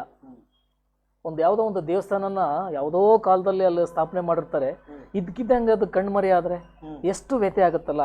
ಹಾಗೆ ಒಂದು ದೇವ್ರನ್ನೇ ನಾವು ಕಳ್ಕೊಂಡಿವಿ ಅನ್ನೋ ಒಂದು ಭಾವನೆಗಳಾಗ್ಬಿಡ್ತು. ಸೊ ಹಾಗಾಗಿ ನಾವೇನು ಮಾಡಿದ್ವಿ, ಅವತ್ತಿಂದ ಇನ್ನೂ ಜಾಸ್ತಿ ಆಯಿತು ಸರ್. ಅದಕ್ಕಿಂತ ಮುಂಚಿತವಾಗಿ ನಾವು ಬರೀ ವೇದಿಕೆ ಕಾರ್ಯಕ್ರಮ ಮಾಡೋದು, ಅಲ್ಲೊಂದೆಲ್ಲ ಸಣ್ಣ ಪುಟ್ಟ ಕಾರ್ಯಕ್ರಮ ಮಾಡೋದು, ಹಿಂಗೆ ಮಾಡ್ತಾ ಇದ್ವಿ. ಶಂಕರಣ್ಣವ್ರು ಯಾವಾಗ ತೀರ್ಕೊಂಡು ಹೋದ್ರು ಅವತ್ತು ಸರ್ ನಾವು ಹಿರಿಯರಲ್ಲಿ 3 ಎತ್ತಿನ ಗಾಡಿಗಳು ಸರ್, 3 ಎತ್ತಿನ ಗಾಡಿಗಳು ಕಟ್ಕೊಂಡ್ಬಿಟ್ಟು ಹಿರಿಯರು ತುಂಬ ಮೌನ ಮೆರವಣಿಗೆ ಮಾಡಿದ್ವಿ. ಅವತ್ತು ನಮಗೆ ಚಿತ್ರರಂಗದವ್ರೆಲ್ಲರೂ ಅಂದರೆ ಏನು ಸಿನಿಮಾ ಇವರಿದ್ರಲ್ಲ ಟಾಕೀಸ್ನವರು, ಅವರೆಲ್ಲರೂ ಸಪೋರ್ಟ್ ಕೊಟ್ಟರು ನನಗೆ. ಎಲ್ಲರೂ ನಮ್ಮ ಜೊತೆಗೆ ಸಪೋರ್ಟ್ ಕೊಟ್ಟರು. ಅವತ್ತು ಚಂದ್ರಣ್ಣ ಅಂತ ಒಬ್ಬರಿದ್ದರು, ಅವರು ಭಾಳ ಸಪೋರ್ಟ್ ಕೊಟ್ಟರು. ಅವತ್ತು ನಮಗೆ ಆ ಮೆರವಣಿಗೆಗೆಲ್ಲ ಅವ್ರದ್ದೇ ಸಪೋರ್ಟ್ ಇದ್ದಿದ್ದು, ನಮಗೆ ಸಹಕಾರ ಕೊಟ್ಟರು, ನಮ್ಮ ಜೊತೆಗೆಲ್ಲ ಇದ್ದರು. ಅವ್ರದ್ದೇ ಮೇಯ್ನ್ ಅಂದ್ಕೊಂಡ್ಬಿಟ್ರೆ, ನಾವೇ ಬೇಕಾದ್ರೆ ಅವ್ರ ಜೊತೆನಲ್ಲಿ ಇದ್ವಿ. ನಮ್ಮನ್ನು ಯಾಕಂದ್ರೆ ಆ ಕಾರ್ಯಕ್ರಮ ಮಾಡೋದಕ್ಕೆ, ಶಂಕರನಾಗ್ ಥರ ಮಾಡೋದಕ್ಕೆ, ಇಲ್ಲ ನೀವು ಬರ್ರಿ ಜೊತೆಗೆ ಅಂತೇಳಿ ಎಲ್ಲ ಪ್ರೇರಣೆ ಕೊಟ್ಟು ಎಲ್ಲ ಜೊತೆ ಕರ್ಕೊಂಡು ಮಾಡಿದರು ಸರ್. ಅವತ್ತು ಸ್ಟಾರ್ಟ್ ಮಾಡಿದ್ದು ಇವತ್ತಿನವರೆಗೂ ಸಹ, ಈಗ ಬರೋ ಸೆಪ್ಟೆಂಬರ್ 30ನೇ ತಾರೀಕಿಗೆ 36 ವರ್ಷ ಆಗುತ್ತೆ ಸರ್ ಶಂಕರಣ್ಣ ತೀರ್ಕೊಂಡು. ಪ್ರತಿ ವರ್ಷವೂ ಸಹ ಶಂಕರಣ್ಣವ್ರ ಹೆಸರಿನಲ್ಲಿ ಹಾಲು ಹಣ್ಣು ಬ್ರೆಡ್ಡು ವಿತರಣೆ ಮಾಡ್ತೀವಿ, ಮತ್ತು ಮಕ್ಕಳಿಗೆ ಪುಸ್ತಕ ಪೆನ್ನು ವಿತರಣೆಗಳು ಮಾಡ್ತೀವಿ, ಬಟ್ಟೆಗಳು ವಿತರಣೆ ಮಾಡ್ತೀವಿ. ಅಂದ್ರೆ ನನ್ನ ಶಕ್ತಿ ಆ ಸಂದರ್ಭದಲ್ಲಿ ಏನೇನಾಗುತ್ತೋ ಆಯಾ ವರ್ಷದಲ್ಲಿ ಇವೆಲ್ಲ ಮಾಡ್ಕೊಂಬರೋದ್ರ ಜೊತೆಗೆ ಶಂಕರಣ್ಣವರ ಒಂದು ನವಂಬರ್ ಹುಟ್ಟಿದ ಹಬ್ಬ, ಆ ಟೈಮಲ್ಲೂ ಸಹ ರಾಜ್ಯಾದ್ಯಂತ ಇರ್ತಕ್ಕಂಥ ಎಲ್ಲ ಕಲಾವಿದರನ್ನು ಕರೆಸ್ಬಿಟ್ಟು ಅವ್ರಿಗೂ ಸಹ ಪ್ರಶಸ್ತಿಗಳು ಕೊಡೋ ಟೈಪಲ್ಲಿ ಮಾಡ್ತಾ ಇದ್ದೀವಿ. ಅದ್ರ ಜೊತೆನಲ್ಲಿ ತಾವು ಕಲಾವಿದರಾಗಿಯೂ ಕೂಡ ಶಂಕರನಾಗ್ರವರ ಒಂದು ವೇದಿಕೆ, ಅಭಿಮಾನಿಗಳ ವೇದಿಕೆ ಮಾಡಿಕೊಂಡು, ಕಲಾ ವೇದಿಕೆ ಮಾಡಿಕೊಂಡು ಅದರ ಮೂಲಕ ಬೇರೆ ಕಲಾವಿದರನ್ನು ಕೂಡ ಗೌರವಿಸುವಂತ ಒಂದು ಪ್ರಯತ್ನವನ್ನು ಮಾಡ್ತಾ ಇದ್ದೀವಿ. ಓಕೆ, ಶ್ರೀಯುತ ದಿವುಶಂಕರ್ ಅವರೇ, ಮುಂದುವರಿಯೋಣ. ಹಾಗೆ ಈ ಒಂದು ಕಾರ್ಯಕ್ರಮದಲ್ಲಿ MD ಶಫಿ ಅವರು ಒಂದು ಸಂದೇಶವನ್ನು ಕಳಿಸಿದ್ದಾರೆ. ಸಾಂಗ್ಲಿಯಾನ ಮೂವಿ ಯಾವ್ದಾರ ಒಂದು ಡೈಲಾಗ್ ಹೇಳಿ, ನಾನು ನಿಮ್ಮನ್ನ ನಮ್ಮ ಜೂನಿಯರ್ ಅಂಬರೀಷ್ ಜೊತೆ ನೋಡಿದ್ದೇನೆ ಅಂತ ತಿಳಿಸ್ತಾ ಇದ್ದಾರೆ. ಅವರ ಅಭಿಮಾನಕ್ಕೆ ಚಿರಋಣಿ. ಸಾಂಗ್ಲಿಯಾನದೊಂದು ಡೈಲಾಗ್ ಕೇಳಿದ್ರೆ ಹೇಳ್ಬೋದಾ? ಹೇಳ್ಬೋದು. ಮತ್ತೆ SP ಸಾಂಗ್ಲಿಯಾನ. ಸಾಂಗ್ಲಿನ ನಮ್ಮನೆಗೆ ಬಂದು ನಮ್ಮವ್ರ ಮೇಲೆ ಕೈ ಮಾಡುವಷ್ಟು ಧೈರ್ಯ ಬಂತು ನಿನಗೆ. ನಾನು ಯಾರಂತೂ ನಿನಗೇನು ಗೊತ್ತಿಲ್ಲ ಧನರಾಜ್. ಆ ಕರ್ನಾಟಕ ಗೋದಾವರಿ ನೀರು ಕುಡಿದು ಗಂಡು ನಾನು ಮಳೆಗಾಲದಿಂದ ಹಿಡಿದು ಕರ್ನಾಟಕವರೆಗೂ ನಾನಾ ಥರ ಜನಗಳಿಗೆ ನಾನಾ ಥರ ನೀರು ಕೊಡೋದು ಸಿಡಿಕೊಂಡು ಈ ಸಾಂಗ್ಲಿಯಾನ. ನೀನು ಪುಟ್ಗುಸಿನು ನನ್ನ ಹತ್ರ ಚಾಲೆಂಜ್ ಮಾಡ್ತಾ ಇದೆಯಾ? ಚಾಲೆಂಜ್ ಮಾಡ್ತಾ ಇಲ್ಲ ಧನರಾಜ್, ಪ್ರಾಮಿಸ್ ಮಾಡ್ತಾ ಇಲ್ಲ. ಒಬ್ಬ ಪತ್ರಕರ್ತರ ದೇ ಮಾಡ್ರ ನಾಯಕ, ಅದು ನಾನು ಕೊಡ್ತಾರೆ ಧನರಾಜ್. ನೀವು ಎಷ್ಟೇ ಸರಿ ಪ್ರಯತ್ನ ಪಟ್ಟರು, ನಾನು ತೊಳೆದಾಗ ಪ್ರಯತ್ನ ಪಟ್ಟರು, ಕ್ಲೈಮ್ಸ್ ಥರ ನಾನು ಹುಟ್ಟು ಬರ್ತೀನಿ ಧನರಾಜ್. ನೀವು ಸಾಕ್ತಾ ಇರಿ ಪಾರುಗಳ ಸ್ವತಂತ್ರ ಸಂಕೇತ. ಈ ಸಾಂಗ್ಲಿಯಾನ ಇದ್ದ ನಿನ್ನಂಥವ್ರು 10 ಜನ ಎದ್ದು ಬಂದರು, ಅದನ್ನು ಬಂದ್ಸಕ್ಕೆ ಸಾಧ್ಯ ಇಲ್ಲ ಧನರಾಜ್. ಕೊಟ್ಟು ಮಾತಂತ ಮಗನಿಗೆ ಸ್ವತಂತ್ರವಾಗಿ ಹಾರಾಡ್ತವೆ. ನೀನು ಗೆಲ್ಲಿ ಸಿಗ್ತಾ ಇರೋದು ಪಾಪದ ಕಾಳುಗಳಲ್ಲ, ಕಾದು ಕಬ್ಬಣದ ಸಲಾಕೆ ಧನರಾಜ್. ಸಾಂಗ್ಲಿಯಾನ. ನಮಸ್ಕಾರ ವೀಕ್ಷಕರ. ಓಕೆ, ತುಂಬಾ ವಿಶೇಷವಾಗಿತ್ತು. ಸಾಂಗ್ಲಿಯಾನ ಚಿತ್ರದ ಒಂದು ತುಣುಕನ್ನ ಶ್ರೀಯುತ ಡಾಕ್ಟರ್ ದಿವುಶಂಕರ್ ಅವರು ತಮ್ಮ ಒಂದು ಅಭಿನಯದ ಮೂಲಕ ಅವರ ಒಂದು ಸಂಭಾಷಣೆಯನ್ನ ಹೇಳಿದ್ದು ತುಂಬಾ ವಿಶೇಷವಾಗಿತ್ತು. ಅದರಂತೆ MD ಶಫಿ ಅವರು ಕೂಡ ನಿರೀಕ್ಷೆ ಮಾಡಿದ್ರು. ಹಾಗೆ ನಮ್ಮ ಪೊಲೀಸ್ ಬೇಟೆ ಪ್ರಸನ್ನ ಅವರು ಒಂದು ಸಂದೇಶವನ್ನು ಕಳಿಸಿದ್ದಾರೆ. ಒಂದು ಸಂದೇಶ, ತುಂಬಾ ಸುದೀರ್ಘವಾದಂಥ ಸಂದೇಶವನ್ನು ಕಳಿಸಿದ್ದಾರೆ. ಏನ್ ಬರೆದಿದ್ದಾರೆ ನೋಡೋಣ. ಹಾಗೆ ನಮ್ಮ ಪೊಲೀಸ್ ಬೇಟೆಯ ಪ್ರಸನ್ನ ಅವರು ತುಂಬಾ ಒಂದು ಚತುರತೆ ಉಳ್ಳಂತ ಒಬ್ಬ ಪತ್ರಿಕೋದ್ಯಮಿ ಅಂತಲೇ ಪತ್ರಕರ್ತ ಅಂತ ಕೂಡ ನಾವು ಭಾವಿಸ್ತೇವೆ. ವಿಶೇಷವಾಗಿ ಪೊಲೀಸ್ ಬೇಟೆ ಪತ್ರಿಕೆಯನ್ನ ತುಂಬಾ ಒಂದು ರಾಜ್ಯಾದ್ಯಂತ ಪಸರಿಸುವ ನಿಟ್ಟಿನಲ್ಲಿ ಸಾಕಷ್ಟು ಶ್ರಮ ವಹಿಸಿದ್ದಾರೆ. ಅದರಂತೆ ಅವರು ಕೂಡ ಮುಂದುವರಿಲಿ, ಯಶಸ್ಸಾಗಲಿ ಅಂತ ಕೂಡ ನಾವು ಭಾವಿಸ್ತಾ, ಶಂಕರನಾಗ್ ಅವರು ಕೇವಲ ಒಬ್ಬ ಅದ್ಭುತ ನಟ ಮಾತ್ರವಲ್ಲ, ದೂರದೃಷ್ಟಿಯುಳ್ಳ ಚಿಂತಕರು ಆಗಿದ್ದರು. ಕನ್ನಡ ಚಿತ್ರರಂಗದಲ್ಲಿ ತಮ್ಮದೇ ಆದ ಛಾಪು ಮೂಡಿಸಿದ ಅವರು ಸಮಾಜದ ಬಗ್ಗೆ ಕಾಳಜಿ ಹೊಂದಿದ್ದ ಕಲಾವಿದರಾಗಿದ್ದರು. ವಿಶೇಷವಾಗಿ ಬೆಂಗಳೂರಿನ ಸಂಚಾರ ದಟ್ಟಣೆಗೆ ಪರಿಹಾರವಾಗಿ ಮೆಟ್ರೋ ರೈಲು ವ್ಯವಸ್ಥೆಯಂತಹ ಆಲೋಚನೆಯನ್ನು ಬಹಳ ಹಿಂದೆಯೇ ಕನಸು ಕಂಡಿದ್ದ ದೂರದೃಷ್ಟಿಯ ವ್ಯಕ್ತಿ ಎಂಬುದು ಅವರನ್ನು ಮತ್ತಷ್ಟು ವಿಶಿಷ್ಟನನ್ನಾಗಿಸುತ್ತದೆ. ಹಾಗೆ ಅವರು ಇನ್ನಷ್ಟು ವರ್ಷ ಬದುಕಿದ್ದರೆ ನಮ್ಮ ಕನ್ನಡ ಚಿತ್ರರಂಗ ಬೆಂಗಳೂರು ನಗರ ಮತ್ತು ಸಮಾಜಕ್ಕಾಗಿ ಇನ್ನೂ ಅನೇಕ ಹೊಸ ಪ್ರಯೋಗಗಳನ್ನು ಹಾಗೂ ಜನಪರ ಕೆಲಸಗಳನ್ನು ಮಾಡುತ್ತಿದ್ದರು ಎಂಬ ಭಾವನೆ ಕನ್ನಡಿಗರಲ್ಲಿದೆ. ಇಂದು ನಾವು ಕಾಣುತ್ತಿರುವ ಮೆಟ್ರೋ ಬೆಂಗಳೂರನ್ನು ನೋಡಿದಾಗ ಶಂಕರನಾಗ್ರವರ ದೂರದೃಷ್ಟಿ ನೆನಪಾಗುತ್ತದೆ. ಶಂಕರನಾಗ್ರವರು ಕಾಲಕ್ಕಿಂತ ಮುಂದೆ ಯೋಚಿಸಿದ ಕನ್ನಡದ ಕನಸುಗಾರ. ಹಾಗೆ ಅವರು ಬದುಕಿದ್ದರೆ ಇನ್ನಷ್ಟು ಹೊಸ ಕನಸುಗಳಿಗೆ ಕನ್ನಡ ನಾಡು ಸಾಕ್ಷಿಯಾಗುತ್ತಿತ್ತು. ದಿವು Shankarnag, junior Shankarnag, all the best, Hiriyur junior Sangli ಆನಾ ಅಂತ ಹೇಳಿ ತಮಗೆ ಸಂಬೋಧಿಸಿದ್ದಾರೆ. ನಮಸ್ತೆ. ನಮಸ್ತೆ. ಪೊಲೀಸ್ ಪೇಟೆ ಪ್ರಸನ್ನ ಅವರು ತುಂಬಾ ಸುದೀರ್ಘವಾದಂತಹ ಸಂದೇಶ. ನಮಸ್ಕಾರ. ಪೊಲೀಸ್ ಪೇಟೆ ಸಂಪಾದಕರಿಗೆ ತುಂಬಾ ಧನ್ಯವಾದಗಳು. ಇದೇ ಅಭಿಮಾನ ಪ್ರತಿಯೊಬ್ಬ ಕಲಾವಿದರ ಮೇಲೆ ಇರಲಿ ಅಂತ ಕೇಳ್ಕೊಂತ ಇರೋದು. ಖಂಡಿತ ಖಂಡಿತ. ಹಾಗೆ ನಾವು ಮುಂದುವರಿಯೋದಾದ್ರೆ ದಿವುಶಂಕರ್ ಅವರೇ, ತಾವು ತಮಗೆ ಪ್ರೇರಣೆ ಅಂದ್ರೆ ಈಗ ನಮ್ಮ ಶಂಕರನಾಗ್ರವರು ದಿವಂಗತರ ಆದ ನಂತರ ಪ್ರೇರಣೆ ಆಯ್ತು ಅಥವಾ ಅದಕ್ಕಿಂತ ಮುಂಚೆನೆ ಅವ್ರ ಬಗ್ಗೆ ಅವರ ಒಂದು ಇನ್ಫ್ಲೂಯೆನ್ಸ್ ನಿಮ್ಮಲ್ಲಿ? ಇಲ್ಲ ಸರ್, ನನಗೆ ಅವರ ಮೊದಲನೇ ಫಿಲಿಮು ಅಂದರೆ ಮೊದಲನೇ ಫಿಲಿಮ್ ನನಗೆ ಇದಾಗಲಿಲ್ಲ. ಎರಡನೇ ಫಿಲಿಮು ಸೀತಾರಾಮ ಅಂತ ಒಂದು ಫಿಲಿಮ್ ಬಂತು ಸರ್. ಅದರಲ್ಲಿ ಅವರು ಈ ಥರ ಸ್ಟೆಪ್ ಆಗ್ತಾರೆ, ಒಂದೇ ಒಂದು ಆಸೆ. ಅದರಿಂದ ನನಗೆ ಪ್ರೇರಣೆ ಆಯಿತು. ಅದರಲ್ಲಿ ಅದಕ್ಕಿಂತ ಮುಂಚಿತವಾಗಿ ಆ ಫಿಲಮಲ್ಲಿ ಸ್ಟಾರ್ಟಿಂಗಲ್ಲಿ ಶಂಕರಣ್ಣರನ್ನ ತೋರಿಸ್ಬೇಕಾದ್ರೆ ಏನಾಗುತ್ತೆ ಸರ್ ಅಂದರೆ, ಒಂದು ಈ ಥರ ಒಂದು ಹಾಳೆ ಇಟ್ಕೊಂಡಿರ್ತಾರೆ, ಒಂದು ಪೆನ್ನನ್ನು ಈ ಥರ ತಗೊಂತಾರೆ, ಈ ರೀತಿ ಇರುತ್ತೆ. ದೋಣಿನಲ್ಲಿ ಎಲ್ಲರೂ ಹೋಗಿ ಹತ್ಕೊತಾ ಇರ್ತಾರೆ. ಆ ದೋಣಿನಲ್ಲಿ ಹತ್ಕೊಳೋ ಸಂದರ್ಭದಲ್ಲಿ ಶಂಕರಣ್ಣರು ಹೋಗಿ ಆ ದೋಣಿನಲ್ಲಿ ಹತ್ಕೊಂತಾರೆ. ಇನ್ನೊಂದು ಊರಿಗೆ ಹೋಗ್ಬೇಕಲ್ಲ ಅದಕ್ಕೆ ಅಲ್ಲೊಬ್ಳು ಹುಡುಗಿ ಬಡತನದಲ್ಲಿ ಇರ್ತಾಳೆ, ಒಂದು ಗಂಟನ್ನು ಕಟ್ಕೊಂಡು ಈ ರೀತಿ ಕುತ್ಕೊಂತಾಳೆ ಹೋಗಿ. ಅದನ್ನ ನೋಡಿ ಅಣ್ಣವ್ರಿಗೆ ಅದನ್ನ ಸ್ಕೆಚ್ ಮಾಡ್ತಾರೆ. ರೈಟಿಂಗ್ ಮಾಡ್ತಾರೆ. ಸ್ಕೆಚ್ ಮಾಡಿ ಕೆಳಗೆ ಇಳಿದು ಬರ್ಬೇಕಾರೆ ಆ ಹುಡುಗಿ ಕೊಡ್ತಾನೆ. ಆ ಹುಡುಗಿ, ಅಣ್ಣ ಎಷ್ಟು ಚೆನ್ನಾಗಿದೆ, ನನ್ನ ಚಿತ್ರ ಬರೆದ್ಬಿಟ್ಟಿರ ಅಂತ. ಹೌದು, ಚೆನ್ನಾಗಿರೋ ಮನೇನು ಅಂತಂದೇಳಿ ಅದನ್ನ ಥರ ಕೊಡ್ತಾರೆ. ಅದನ್ನು ಕೊಟ್ಟ ತಕ್ಷಣ ಒಬ್ಬ ವಿಲನ್ ಬರ್ತಾನೆ. ಆಗ ಅವರು ಇಬ್ಬರಿಗೆ ಸ್ವಲ್ಪ ಸಂಘರ್ಷಣೆ ಇರುತ್ತೆ, ಫೈಟ್ ನಡೆಯುತ್ತೆ. ಅದು ನನಗೆ ಭಾರಿ ಇಂಪ್ರೆಷನ್. ಅದರಲ್ಲಿ ಅವನು ಹೇಳ್ತಾನೆ, ಇವನು ಗಮ್ಮತ್ತು ಆ ಸಾಸಿವೆ ಕಾಳು ಗಣೇಶನ್ಗೂ ಗೊತ್ತಿಲ್ಲ ಅಂತ. ಅವಾಗ ಶಂಕರಣ್ಣವ್ರ ಕೆಳಗಡೆ ಬಿದ್ದು, ನನಗೂ ಅಷ್ಟೇ, ಒದ್ರೆ ಬಿದ್ದೆ ಎದ್ರೆ ಸತ್ತ ಅಂತಂದು ಹೇಳಿ ಒಂದು ಡೈಲಾಗ್ ಹೊಡೆದು ಇದು ಮಾಡ್ತಾರೆ.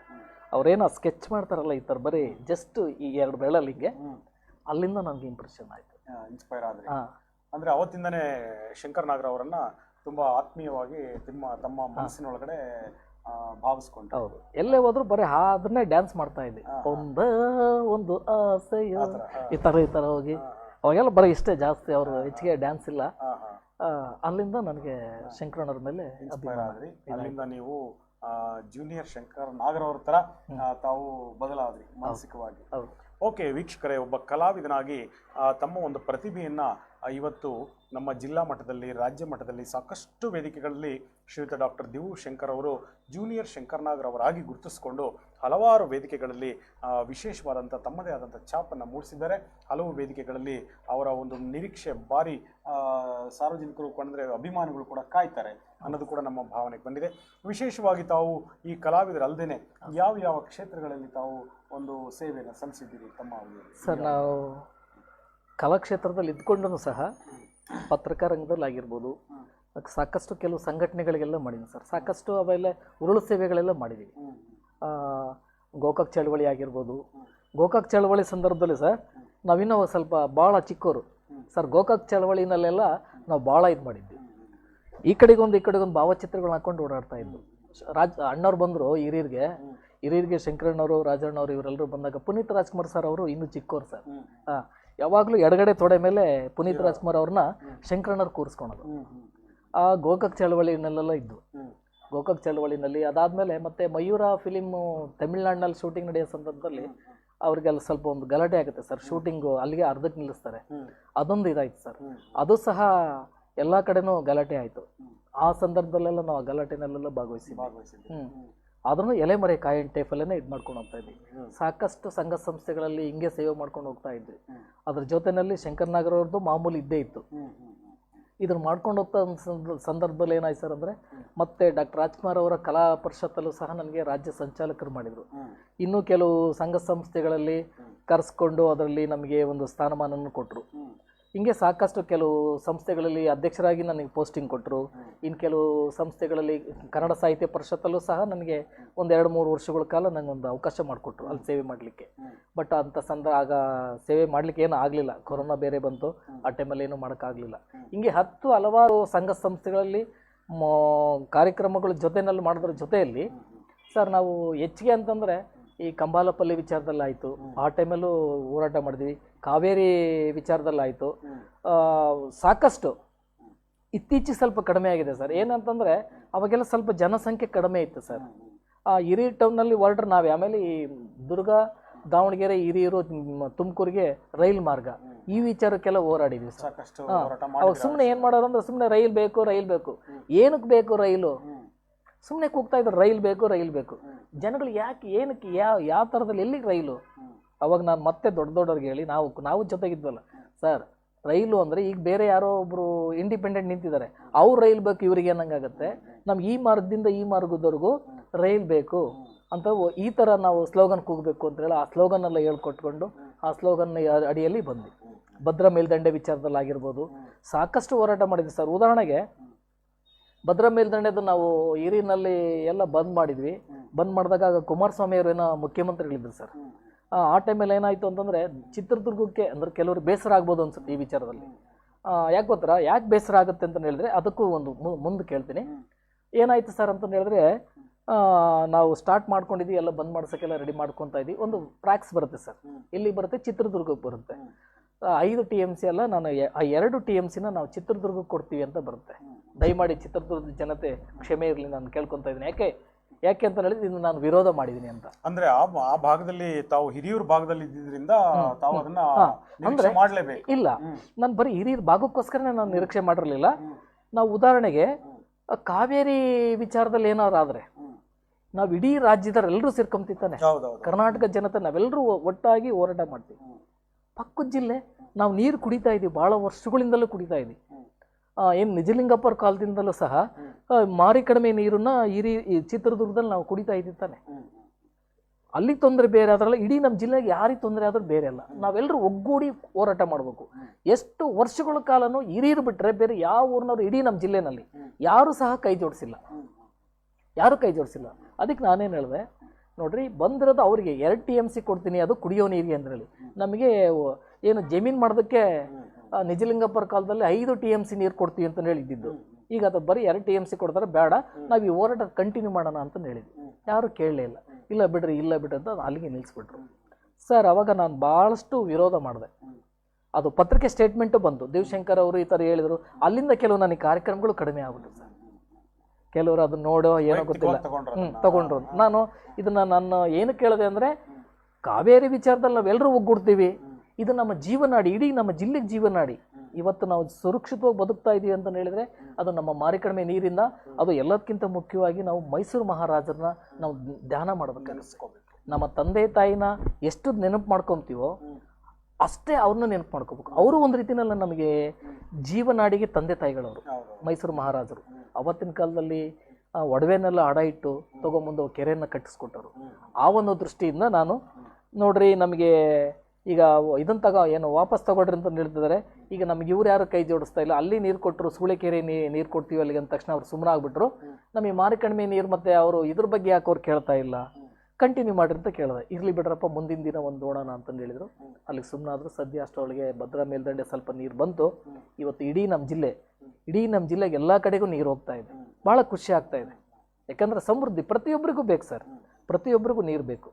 ಇವತ್ತು ಆ ನೀರು ನಾವು ಕುಡಿತಾ ಇದೀವಿ ಅಂತ ಹೇಳಿದ್ರೆ ಆ ಮಹಾನ್ ಭಾವರಿಗೆ ನಾವೇನಾದ್ರು ಒಂದು ಗೌರವ ಸಲ್ಲಿಸ್ಬೇಕಪ್ಪ ಅಂದರೆ ಪ್ರತಿಯೊಂದು ಇಲಾಖೆಯಲ್ಲಿ ಸರ್, ನಾನು ಹಾಲೆ ಹಿರಿಯಲ್ಲಿ ಕೆಲವೊಂದು ಇಲಾಖೆಗಳಲ್ಲಿ ಹೇಳಿ ಮೈಸೂರು ಮಹಾರಾಜರ ಭಾವಚಿತ್ರನ ಏನು ಕೆರೆ ಕಟ್ಟಡದ್ದು ಫೋಸ್ ಹಾಕೊಂತಾರಲ್ಲ ಅದ್ರ ಜೊತೆಲೆ ಮೈಸೂರು ಮಹಾರಾಜರ ಫೋಟೋ ಹಾಕೋಣಕ್ಕೆ ಹೇಳಿದ್ದೀನಿ ಸರ್. ಅದರಲ್ಲಿ ಒಬ್ಬರು ಮಾತ್ರ ಹಾಕೊಂಡಿದ್ರು ಒಂದು ಇಲಾಖೆನಲ್ಲಿ, ಸಮಾಜ ಕಲ್ಯಾಣ ಇಲಾಖೆನಲ್ಲಿ. ಅವಾಗ ಕೃಷ್ಣಮೂರ್ತಿ ಸರ್ ಅಂತ ಇದ್ರು, ಅವ್ರು ಹಾಕೊಂಡ್ರೆ ನೀವೇ ತಂದುಕೊಡ್ರಿ ಅಂದರು. ನಾನೇ ವಾರಂಟ್ರಿಗೆ ಹೋಗಿ ಖುದ್ದು ಫೋಟೋಸ್ ಎಲ್ಲ ರೆಡಿ ಮಾಡಿಸಿ ತಗೊಂಡೋಗಿ ಕೊಟ್ಟು ಹಾಕಿ ಬಂದಿದ್ದೀನಿ. ಅವ್ರದಲ್ಲಿ ಇದೆ ಅವ್ರ ಆಫೀಸಲ್ಲಿ. ಬರೀ ಆಫೀಸಲ್ಲಿ ಒಂದೇ ಅಲ್ಲ, ಪ್ರತಿಯೊಬ್ಬರ ಮನೆಯಲ್ಲೂ ಮೈಸೂರು ಮಹಾರಾಜರ ಒಂದು ಭಾವಚಿತ್ರನ ಇಟ್ಕೊಳ್ರಿ, ಅವ್ರಿಗೆ ಗೌರವ ಕೊಡ್ರಿ. ಯಾಕಂದರೆ ಅವ್ರಿಗೆ ನಮಗೆ ಅವರು ನಮಗೆ ತಂದೆ ಅಂದ್ರೆ ನಾವು ತಪ್ಪಾಗ್ಲಾರ್ದು. ಇವತ್ತು ಬರೀ ಮನುಷ್ಯ ರಾಶಿಗೆ ಜೀವರಾಶಿಗಳಿಗೋಸ್ಕರ ಇಡೀ ಜೀವರಾಶಿ ಏನು ಈ ಭೂಮಿ ಮೇಲೆ ಇದೆಯಲ್ಲ, ಭೂಮಿಯಿಂದ ಹಿಡಿದು ಭೂಮಿಗೂ ಸಹ ನೀರು ಕೊಟ್ಟಂಥ ಮಹಾನ್ ಭಾವ. ಇವತ್ತು ಮಳೆ ಬಂದ್ಬಿಡುತ್ತೆ, ಎಲ್ಲೋ ಕೊಚ್ಕೊಂಡು ಹೊರಟೋಗ್ಬಿಡುತ್ತೆ, ಅದನ್ನ ಸಂಗ್ರಹ ಮಾಡಿ ಇಟ್ಕೊಳೋರು ಯಾರು? ಇವತ್ತು ನೋಡ್ರಿ, ಇವತ್ತು ಸರ್ಕಾರದವ್ರು ಬಂದ್ಬಿಟ್ಟು ಎಲ್ಲ ಕಡೆಗೂ ನೀರು ತಗೊಂಡು ಹೋಗ್ತಾ ಇದ್ದಾರೆ. ಆ ಕೆರೆನೇ ಇಲ್ಲ ಅಂದಿದ್ರೆ ಎಲ್ಲಿದಾಗ್ತಾ ಇತ್ತು? ಆ ಮಹಾತ್ಮರಿಗೆ ನಾವು ನಿಜವಾಗ್ಲೂ ನೆನಪಿಸ್ಬೇಕು. ಪ್ರತಿಯೊಂದು ನಮ್ಮ ಜಿಲ್ಲೆಯಲ್ಲಿ ಪ್ರತಿಯೊಬ್ಬರು ಸಹ ಆ ಮೈಸೂರು ಮಹಾರಾಜರ ಒಂದು ಭಾವಚಿತ್ರಗಳನ್ನು ಮನೆಗಳಲ್ಲಾಗಲಿ ಆಫೀಸ್ಗಳಲ್ಲಾಗಲಿ ಧ್ಯಾನ ಮಾಡ್ಕೊಂಡು ಅವ್ರ ಫೋಟೋಸ್ ಹಾಕ್ಕೊಡ್ರಿ ಅಂತ ಇಡೀ ನಮ್ಮ ಜಿಲ್ಲೆಯ ಸಮಸ್ತ ಜನತೆ ನಾನು ಕೈ ಮುಗಿದು ಕೇಳ್ಕೊತೀನಿ. ಓಕೆ ವೀಕ್ಷಕರೇ, ಶ್ರೀಯುತ ಡಾಕ್ಟರ್ ದಿವು ಶಂಕರ್ ಅವರು ಈಗಾಗಲೇ ಸಾಮಾಜಿಕ ಕಾರ್ಯಕರ್ತರಾಗಿ ಅಂದರೆ ಹೋರಾಟಗಾರರಾಗಿ ನೀರು ಏನು ಭದ್ರಾ ನೀರನ್ನ ಹರಿಸಬೇಕು ಮತ್ತು ವಿಶೇಷವಾಗಿ ವಾಣಿ ವಿಲಾಸ ಸಾಗರ ಜಲಾಶಯದಿಂದ ಏನು ನೀರನ್ನ ಪೂರೈಕೆ ಮಾಡಬೇಕು, ಎಲ್ಲರಿಗೂ ಕೂಡ ಅದು ನಮ್ಮ ಜಿಲ್ಲೆಯಾದ್ಯಂತ ತಲುಪಬೇಕು ಅನ್ನೋದು ಕೂಡ ಒಂದು ಅವರ ನಿರೀಕ್ಷೆ. ಅದರಂತೆ ಅವರು ಆ ಒಂದು ವಾಣಿ ವಿಲಾಸ ಸಾಗರ ಜಲಾಶಯದ ನಿರ್ಮಾತೃಗಳಾದಂಥ ಅಂದಿನ ಕಾಲದಲ್ಲಿ ನಮ್ಮ ಮೈಸೂರು ಮಹಾರಾಜರು ಅವರ ಒಂದು ಉಪೇಕ್ಷೆಯಂತೆ ಅಂದರೆ ಒತ್ತಾಸೆಯಂತೆ ಏನು ಅವರು ಒಂದು ಅಣೆಕಟ್ಟಿನ ನಿರ್ಮಾಣ ಮಾಡಿದ್ರು, ಅವರ ಒಂದು ಫೋಟೋವನ್ನು ನಾವು ಹಾಕ್ಕೋಬೇಕಾಗುತ್ತೆ. ಯಾಕೆಂದರೆ ನಾವಿವತ್ತು ಸುಭಿಕ್ಷವಾಗಿದ್ದೀವಿ ಅದರ ತಪ್ಪಲಿನಲ್ಲಿ ಅಂದರೆ ಅವರ ಒಂದು ಕೊಡುಗೆ ಅಪಾರವಾದಂಥ ಕೊಡುಗೆ ಇದೆ. ಆ ಒಂದು ಕೊಡುಗೆಯನ್ನು ಸದಾ ಸ್ಮರಿಸಬೇಕು. ನಮ್ಮ ಜಿಲ್ಲೆಯ ಎಲ್ಲರೂ ಕೂಡ ಈ ಒಂದು ಭಾವಚಿತ್ರವನ್ನು ತಮ್ಮ ಮನೆಗಳಲ್ಲಿ ಇಟ್ಕೊಳ್ಳೋದ್ರ ಮೂಲಕ ಅವರಿಗೆ ಗೌರವ ಸಮರ್ಪಣೆಯನ್ನು ಮಾಡಬೇಕು ಅಂತ ಕೂಡ ಶ್ರೀಯುತ ದಿವು ಶಂಕರ್ ಅವರು ಕೇಳ್ಕೊಳ್ತಾ ಇದ್ದಾರೆ. ಅದರಂತೆ ನಾವು ಕೂಡ ಪಾಲಿಸೋಣ ಅಂತ ಕೂಡ ನಾವು ಭಾವಿಸ್ತಾ ಇದ್ದೇವೆ. ಹಾಗೆ ನೋಡಿ, ಒಬ್ಬ ಕಲಾವಿದನಾಗಿ ಅಷ್ಟೇ ಅಲ್ಲ, ಸಾಮಾಜಿಕ ಕಾರ್ಯಕರ್ತನಾಗಿ ಒಂದು ಸಾಮಾಜಿಕ ಪ್ರಜ್ಞೆಯನ್ನು ಇಟ್ಕೊಂಡು ಒಂದು ಜನರ ಒಳಿತಿಗಾಗಿ ವಿಶೇಷವಾದಂಥ ಕಾರ್ಯಕ್ರಮಗಳಲ್ಲಿಯೂ ಕೂಡ ಭಾಗವಹಿಸಿ ಇವತ್ತು ದಿವು ಶಂಕರ್ ಅವರು ನಮ್ಮ ಈ ಒಂದು ನೇರ ಪ್ರಸಾರ ಕಾರ್ಯಕ್ರಮದಲ್ಲಿ ಇಲ್ಲಿವರೆಗೂ ಕೂಡ ಸಾಗಿ ಬಂದು ಕುಳಿತಿದ್ದಾರೆ. ನಮಗೂ ಕೂಡ ಹೆಮ್ಮೆ ಅನ್ನಿಸ್ತಾ ಇದೆ ಶ್ರೀಯುತ ದಿವು ಶಂಕರ್ ಅವರ ಬಗ್ಗೆ. ಹಾಗೆ MD ಶಫಿ ಅವರು ತುಂಬ ಧನ್ಯವಾದಗಳು ಸರ್ ಅಂತ ಹೇಳ್ತಾ ಇದ್ದಾರೆ. ಹಾಗೆ ಡಿಂಪಲ್ ಮೆಲೋಡಿ ಆರ್ಕೆಸ್ಟ್ರಾ ಹಿರಿಯೂರು ಅವರು ಜೂನಿಯರ್ ಶಂಕರ್ ನಾಗರ್ ಅವರಿಗೆ ಅಭಿನಂದನೆಗಳು ಸರ್ ಅಂತ ಹೇಳ್ತಾ ಇದ್ದಾರೆ. ನಮ್ಮ ಡಿಂಪಲ್ ಮೆಲೋಡಿ ಆರ್ಕೆಸ್ಟ್ರಾ ಹಿರಿಯೂರು ಅವರು ಆತ್ಮೀಯರು ಪಾಪಣ್ಣ ಸರ್ ಅವರಿಗೆ ತುಂಬ ಹೃದಯ ಧನ್ಯವಾದಗಳು ಸರ್. ಹೌದೌದು, ನಿಮ್ಮ ಅಭಿಮಾನಕ್ಕೆ ಅವ್ರಿಗೆ ಅಭಿನಂದನೆ ತಿಳಿಸ್ತಾ ಇದ್ದೇವೆ. ಹಾಗೆ ಶ್ರೀಧರ್ ನಾಯಕ್ ಸೇವಾನಗರ ಅವರು ನಮಸ್ಕಾರ ಸರ್, ಶಂಕರ್ ನಾಗ್ ನನ್ನ ನೆಚ್ಚಿನ ಹೀರೋ ಅಂತ ಹೇಳ್ತಾ ಇದ್ದಾರೆ. ನಮ್ಮ ಕರ್ನಾಟಕದ ಜನತೆ ಅವ್ರ ಮೇಲೆ ಇಟ್ಟಿರ್ತಕ್ಕಂಥ ಅಪಾರವಾದ ಒಂದು ಗೌರವ ಸರ್. ನಿಮಗೂ ಸಹ ಆ ಒಂದು ಅಭಿಮಾನ ಇದೆಯಲ್ಲ, ಅಷ್ಟೇ ಸಾಕು. ಹಾಗೆ ಮಸ್ಕಲ್ NM ಅವರು ನಮ್ಮ ಆಕಾಶವಾಣಿ ಚಿತ್ರದುರ್ಗ ಕೇಂದ್ರದ ಉದ್ಘೋಷಕರಾಗಿ ಕಾರ್ಯನಿರ್ವಹಿಸ್ತಾ ಇರ್ತಕ್ಕಂಥ ನವೀನ್ ಮಸ್ಕಲ್ ಅವರು ಕೂಡ ನವೀನ್ ಅವರು ಕೂಡ ಕಾರ್ಯಕ್ರಮದಲ್ಲಿ ಭಾಗವಹಿಸಿ ಕಾರ್ಯಕ್ರಮ ವೀಕ್ಷಣೆಯನ್ನು ಮಾಡ್ತಾ ಇದ್ದಾರೆ. ಅವ್ರಿಗೂ ಕೂಡ ಧನ್ಯವಾದಗಳನ್ನು ತಿಳಿಸ್ತಾ ಇದ್ದೇನೆ. ಹಾಗೆ ವೆಂಕಟೇಶ್ KC ಅವರು ಕಾರ್ಯಕ್ರಮದಲ್ಲಿದ್ದಾರೆ. ಈಗಾಗಲೇ ಸಾಕಷ್ಟು ಜನ ಇವತ್ತಿನ ನೇರ ಪ್ರಸಾರದಲ್ಲಿ ಭಾಗವಹಿಸಿ ಸಾಕಷ್ಟು ಅವರ ಅಭಿವ್ಯಕ್ತಿಗಳನ್ನು ವ್ಯಕ್ತಪಡಿಸ್ತಾ ಇದ್ದಾರೆ.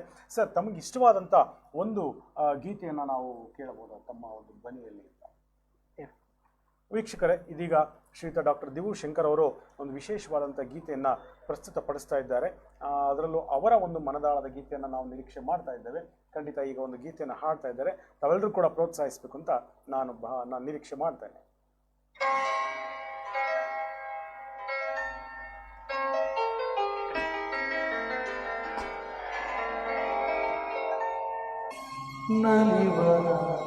ಗುಲಾಬಿ ಹೂವೇ ಮುಗಿಲ ಮೇಲರಿನದುವೆ ನಲಿವ ಗುಲಾಬಿ ಹೂವೇ ಮುಗಿಲ ಮೇಲರಿನದುವೆ ನಿನಗೆ ನನ್ನಲ್ಲಿ ಗೆಲುವು ಅರಿಯ ನಂದುವೆ ಚಲವು ನಲಿವ ಗುಲಾಬಿ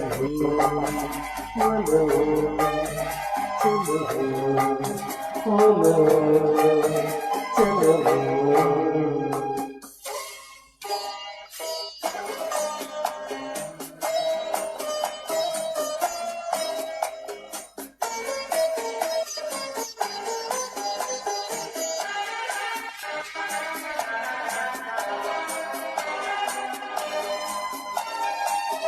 ಸುರಿದೆ ರಂಗಾಳಿಯಂತೆ ನುಡಿದೆ ಸಂಗೀತದಂತೆ ಸುಳಿದೆ ರಂಗಾಳಿಯಂತೆ ನುಡಿದೆ ಸಂಗೀತದಂತೆ ಒಲವಿನ ಮನೆಯಲ್ಲಿ ಸುಳಿದು ಕುಳಿದೆ ಹಿತವಾಗಿ ಹಿತವಾಗಿ ಮನವಾಸೆಂದೆ ಬಯಕೆ ನೂರಾರು ಮುಂದೆ ಬಯಸದ ಬಳ್ಳಿಯಲ್ಲಿ ಸುಳಿಯುತ್ತ ಉಳಿದೆ ಹಿಂದೇಕೆ ದೂರಾದೆ ಬಯಸದ ಬಳ್ಳಿಯಲ್ಲಿ ಸುಳಿಯುತ್ತ ಉಳಿದೆ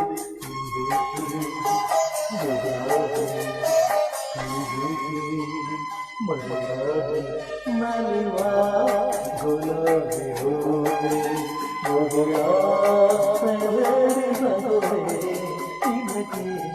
ನನ್ನಲ್ಲಿ ಬರವು ಅರೆಯೇ ನನ್ನಲ್ಲಿ ಚೆಲವು ನಲಿವಾ ಗುಲಾಬಿ ಹೂವೆ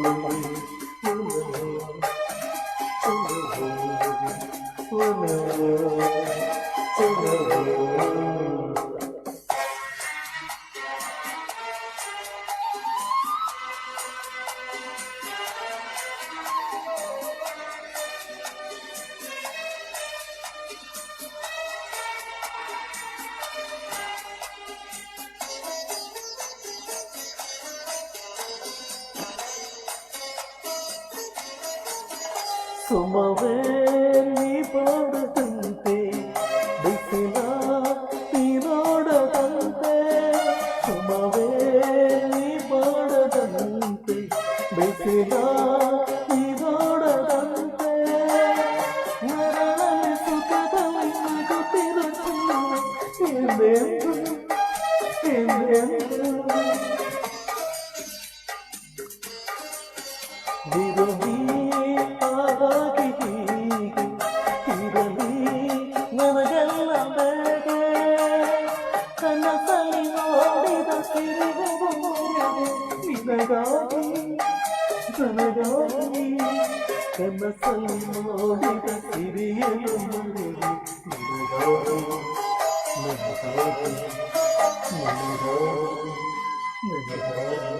ನಲಿವಾ ಗುಲಾಬಿ ಹೂವೆ ಮುಗಿಲಾಮೆದರು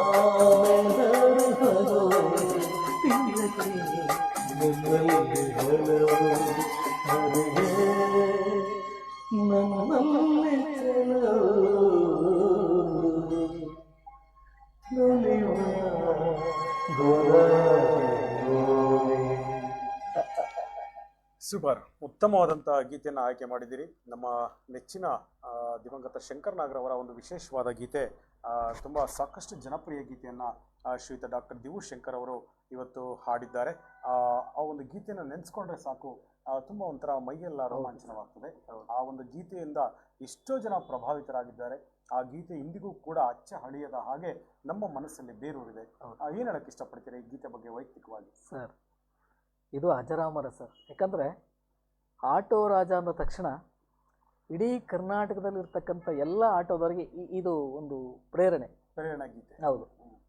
ಪ್ರತಿಯೊಬ್ಬರಿಗೆ ಎಷ್ಟೇ ಅವರನ್ನು ಕಷ್ಟದಲ್ಲಿರಲಿ, ಏನೇ ಸುಖದಲ್ಲಿರಲಿ, ಈ ಹಾಡು ಕೇಳಿದ ತಕ್ಷಣ ಅವ್ರು ಏನೋ ಒಂಥರ ಇಡೀ ಪ್ರಪಂಚನೇ ಮರ್ತೋಗ್ಬಿಡ್ತಾರೆ. ಅಷ್ಟು ಒಂದು ಅದ್ಭುತವಾದಂಥ ಒಂದು ಗೀತೆ. ಅವತ್ತಿನ ಒಂದು ಸಾಹಿತ್ಯ, ಅವತ್ತಿನ ಒಂದು ಸಂಗೀತ ಇವತ್ತಿಲ್ಲ ಸರ್. ಇವತ್ತು ಆಟೋ ರಾಜ ಅಂದ ತಕ್ಷಣ ಪ್ರತಿಯೊಬ್ಬರಿಗೂ ಮೈ ರೋಮಾಂಚನವಾಗುತ್ತೆ. ಇವತ್ತು ಲಕ್ಷಾಂತರ ಜನ ಆಟೋದವರು ಇವತ್ತು ಶಂಕರಣ್ಣವ್ರು ಇಲ್ದಲೇ ಇಲ್ಲ. ಎಷ್ಟೋ ಜನ ಆಕ್ಟರ್ಗಳು ಆಟೋ ಡ್ರೈವರ್ಗಳಾಗಿ ಅಭಿನಯ ಮಾಡಿದ್ದಾರೆ, ಏನೆಲ್ಲ ಮಾಡಿದ್ದಾರೆ. ಬಟ್ ರಾಜಣ್ಣ ಮಾಡಿದ್ದಾರೆ, ವಿಷ್ಣುವರ್ಧನ್ ಅವರು ಮಾಡಿದ್ದಾರೆ, ಇತ್ತೀಚೆಗೆ ನಮ್ಮ ಡಿ ಬಾಸ್ ಅವರು ಮಾಡಿದ್ದಾರೆ. ನಿಜ, ಲಾಸ್ಟ್ ಟೈಮಲ್ಲೂ ಸಹ ನಮ್ಮ ಇವರು ಸಹ ಮಾಡಿದ್ದಾರೆ, ಅವರು ಗಣೇಶ್ ಗೋಲ್ಡನ್ ಸ್ಟಾರ್. ಬಟ್ ಶಂಕರಣ್ಣವ್ರನ್ನ ಮೀರ್ಸೋದಕ್ಕೆ ಯಾರ ಕೈಲೂ ಸಾಧ್ಯ ಇಲ್ಲ. ಯಾಕಂದರೆ ಆಯಾ ಕಲಾವಿದರಿಗೆ ಅವರವರೇ ಸಾಟಿ. ಅದರಲ್ಲಿ ಎಕ್ಸ್ಪೆಷಲಿ ಅಂದರೆ ಇವರು ಡಿಫ್ರೆಂಟ್ ಸರ್. ಆಟೋ ರಾಜ ಅಂದ ತಕ್ಷಣ ಶಂಕರಣ್ಣವರು, ಅದರಲ್ಲೂ ನಲಿವಾ ಗುಲಾಬಿ ಹೂವೆ. ನಾವು ಎಷ್ಟೋ ಕಾರ್ಯಕ್ರಮಗಳಿಗೆ ಹೋದರೆ ಕೆಲವ್ರು ಹೇಳ್ತಾರೆ, ಯಾವ್ಯಾವ ಆಡ್ತಾರಲ್ರಿ ಶಂಕರಣ್ಣವ್ರು ಒಂದು ಹಾಡಾಡ್ರಿ, ನಲಿವಾ ಗುಲಾಬಿ ಹೂವು ಆಡ್ರಿ, ಸ್ವಲ್ಪ ಎಣ್ಣೆ ಹೊಡೆದಿರ್ತಾರೆ. ಸರ್, ನಿಜವಾಗ್ಲೂ ಕಲಾವಿದರು ಪ್ರೋತ್ಸಾಹ ಸಿಗೋದು ಯಾರ ಕಡೆಯಿಂದ ಸರ್ ಅಂದರೆ, ನಾವು ಸುಮ್ಮನೆ ಬೇಜಾರಾಗ್ತೀವಿ ಎಣ್ಣೆ ಹೊಡೆದ್ರು ಅಂತ. ಆ ಎಣ್ಣೆ ಹೊಡೆದ್ರು ನಮ್ಮ ಅಣ್ಣವ್ರದ್ದು ಆಡ್ರಿ, ನಲಿವಾ ಗುಲಾಬಿ ಹೂವು ಆಡ್ರಿ ಅಂತಾರೆ. ಅದು ಬಿಟ್ಟರೆ ಅನಾಥ ಮಗು ಓದಾಡ್ರಿ ಅಂತಾರೆ. ಆ ವೇದಿಕೆ ಮೇಲೆ ಆಡ್ತಾ ಇದ್ರೆ ಅವರ ಅವ್ರು ಏನು ಮಾಡಿರ್ತಾರೋ ಏನೋ ಗೊತ್ತಿಲ್ಲ, ಕೂಲಿ ನಾಲಿ ಬಂದ್ಬಿಟ್ಟು ಸರ್ ಪಿನ್ನು ಹಿಂಗೆ ಹಾಕ್ತಾರೆ ಸರ್ ದುಡ್ಡುಗಳನ್ನ. ಅವರು ಈ ಥರ ದುಡ್ಡುಗಳು ಹಾಕ್ತಾ ಇದ್ರೆ ಕಣ್ಣಲ್ಲಿ ನೀರು ಬರುತ್ತೆ. ಅಭಿಮಾನ, ಅವ್ರ ಅಭಿಮಾನ, ಆ ಅಭಿಮಾನವನ್ನ ಅವರು ಭಾವನಾತ್ಮಕವಾಗಿ ಹೌದು ವ್ಯಕ್ತಪಡಿಸ್ತಾರೆ. ಹೌದು ಸರ್ ಹೌದು. ಓಕೆ, ರಂಗನಾಥ್ ಕಾರೇಹಳ್ಳಿ ಅವರು ಸೂಪರ್ ಅಣ್ಣ ಅಂತ ಹೇಳಿದ್ದಾರೆ ತಮಗೆ. ಹಾಗೆ ಸಂದೀಪ್ ಸ್ಯಾಂಡಿ ಅವರು ಶಂಕರಣ್ಣ ಅಜರಾಮರ ಅಂತ ಹೇಳ್ತಾ ಇದ್ದಾರೆ. ಸಂದೀಪ್ ಸ್ಯಾಂಡಿ ಅವರೇ, ತಮಗೂ ಕೂಡ ಕಾರ್ಯಕ್ರಮದಲ್ಲಿ ಭಾಗವಹಿಸಿ ಸಂದೇಶವನ್ನು ಕಳಿಸ್ತಾ ಇರ್ತಕ್ಕಂಥ ಎಲ್ರಿಗೂ ಕೂಡ ನಾನು ಕೂಡ ಧನ್ಯವಾದಗಳನ್ನು ತಿಳಿಸ್ತಾ ಇದ್ದೇನೆ.